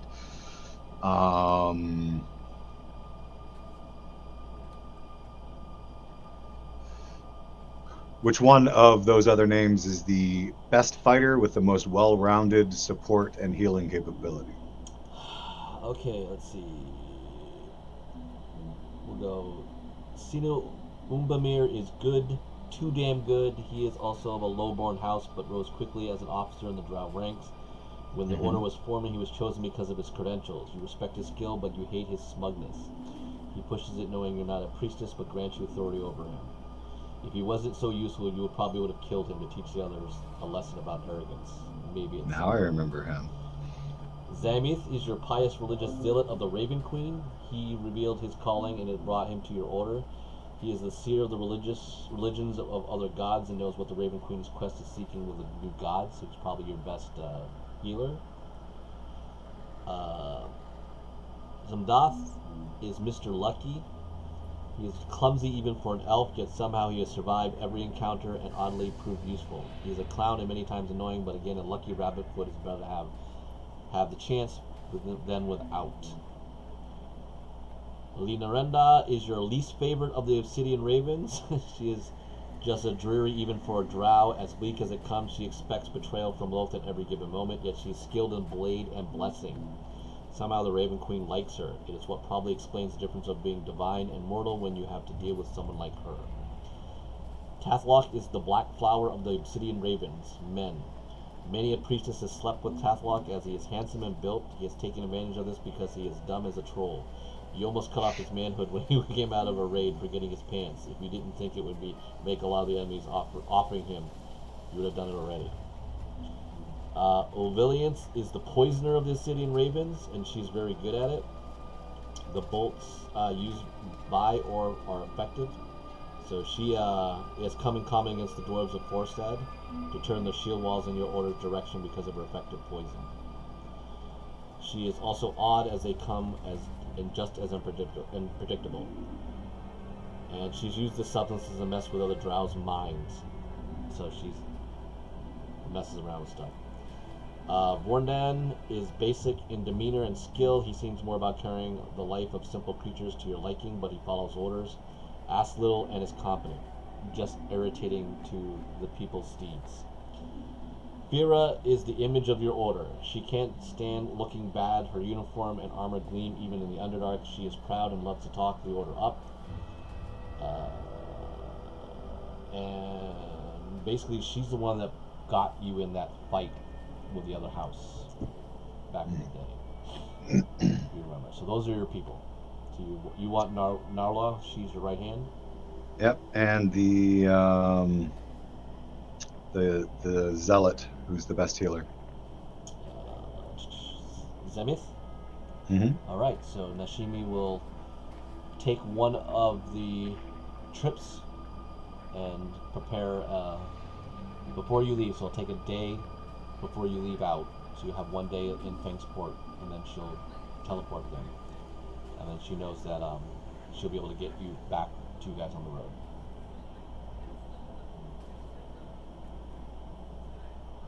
So she's going to bring them and catch up to us on the road, or we're Yes. waiting here for another day? Yeah. Okay.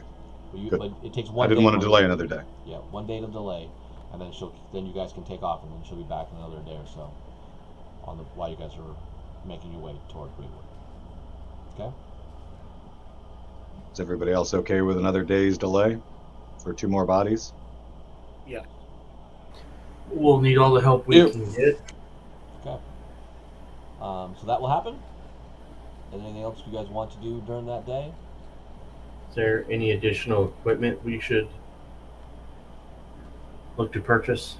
I could probably use a refill of healing potions.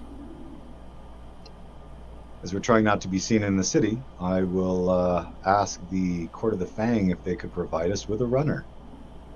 The Countess will provide you with 6 supreme healing potions as the grace of her alliance with you. Oh. One each? Zendrid will hand hers back to you. Zhu. Oh, I get 2, thanks.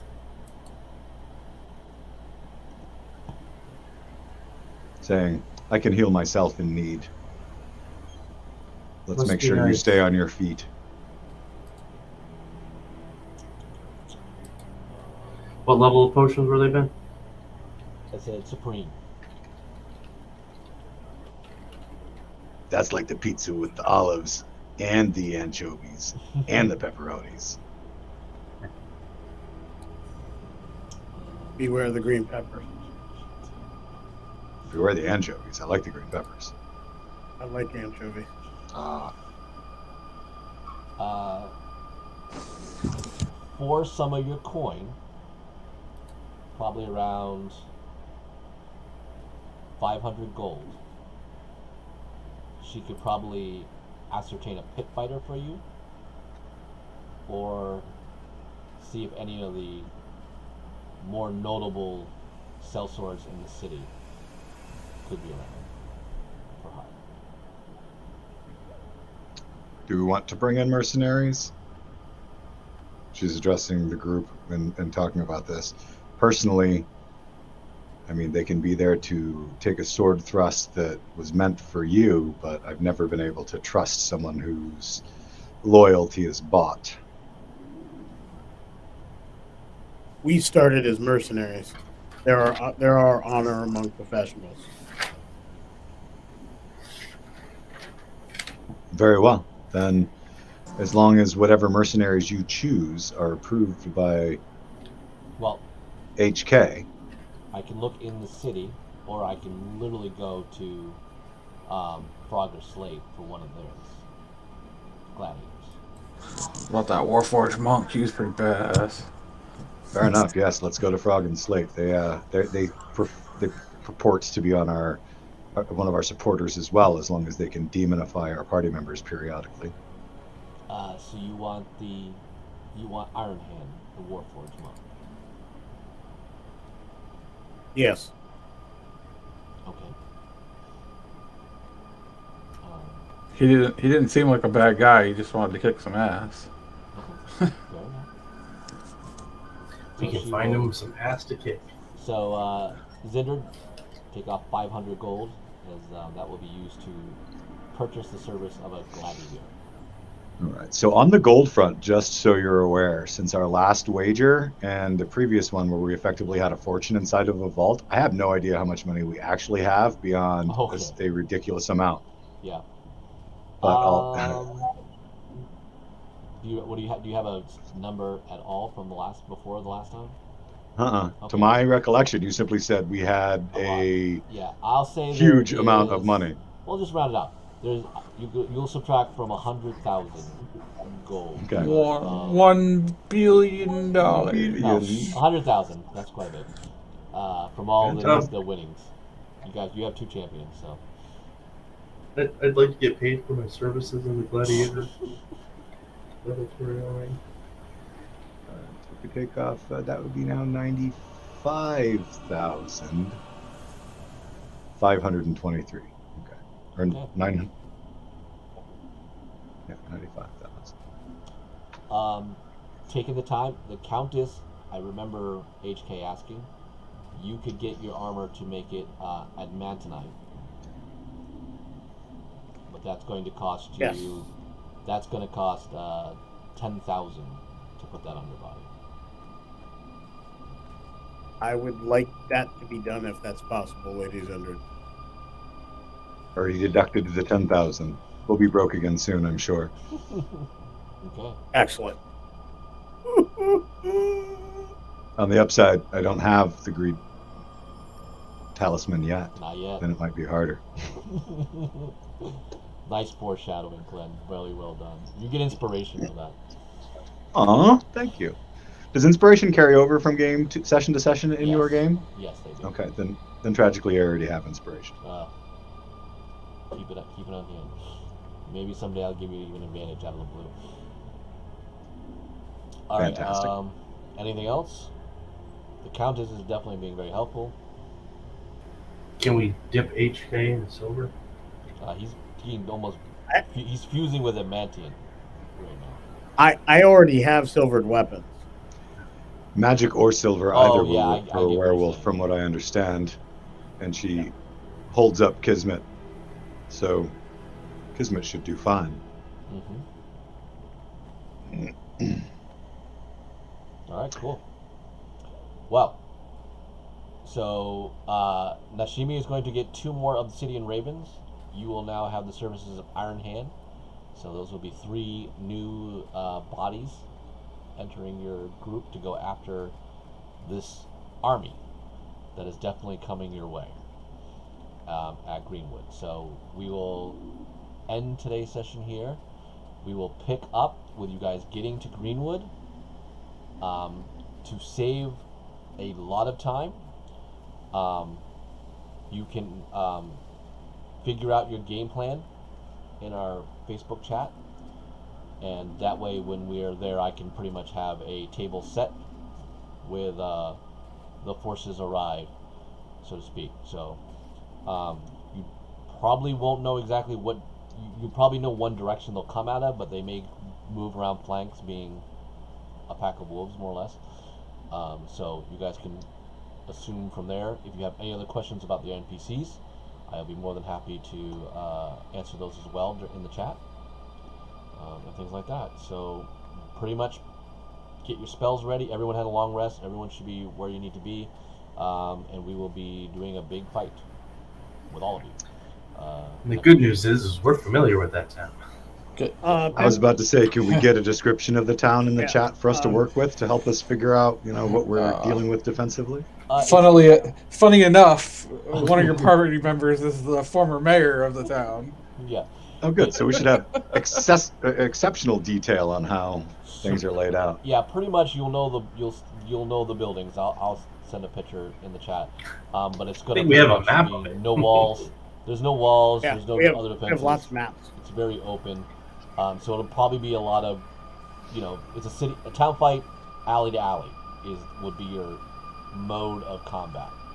A very guerrilla type of approach. So getting the extra bodies, the healers, and all that stuff is a wise idea from that aspect. But you might have to figure out what pockets you want to fight from or whatever. Because remember, the real challenge as you guys think about this is not so much defending the town.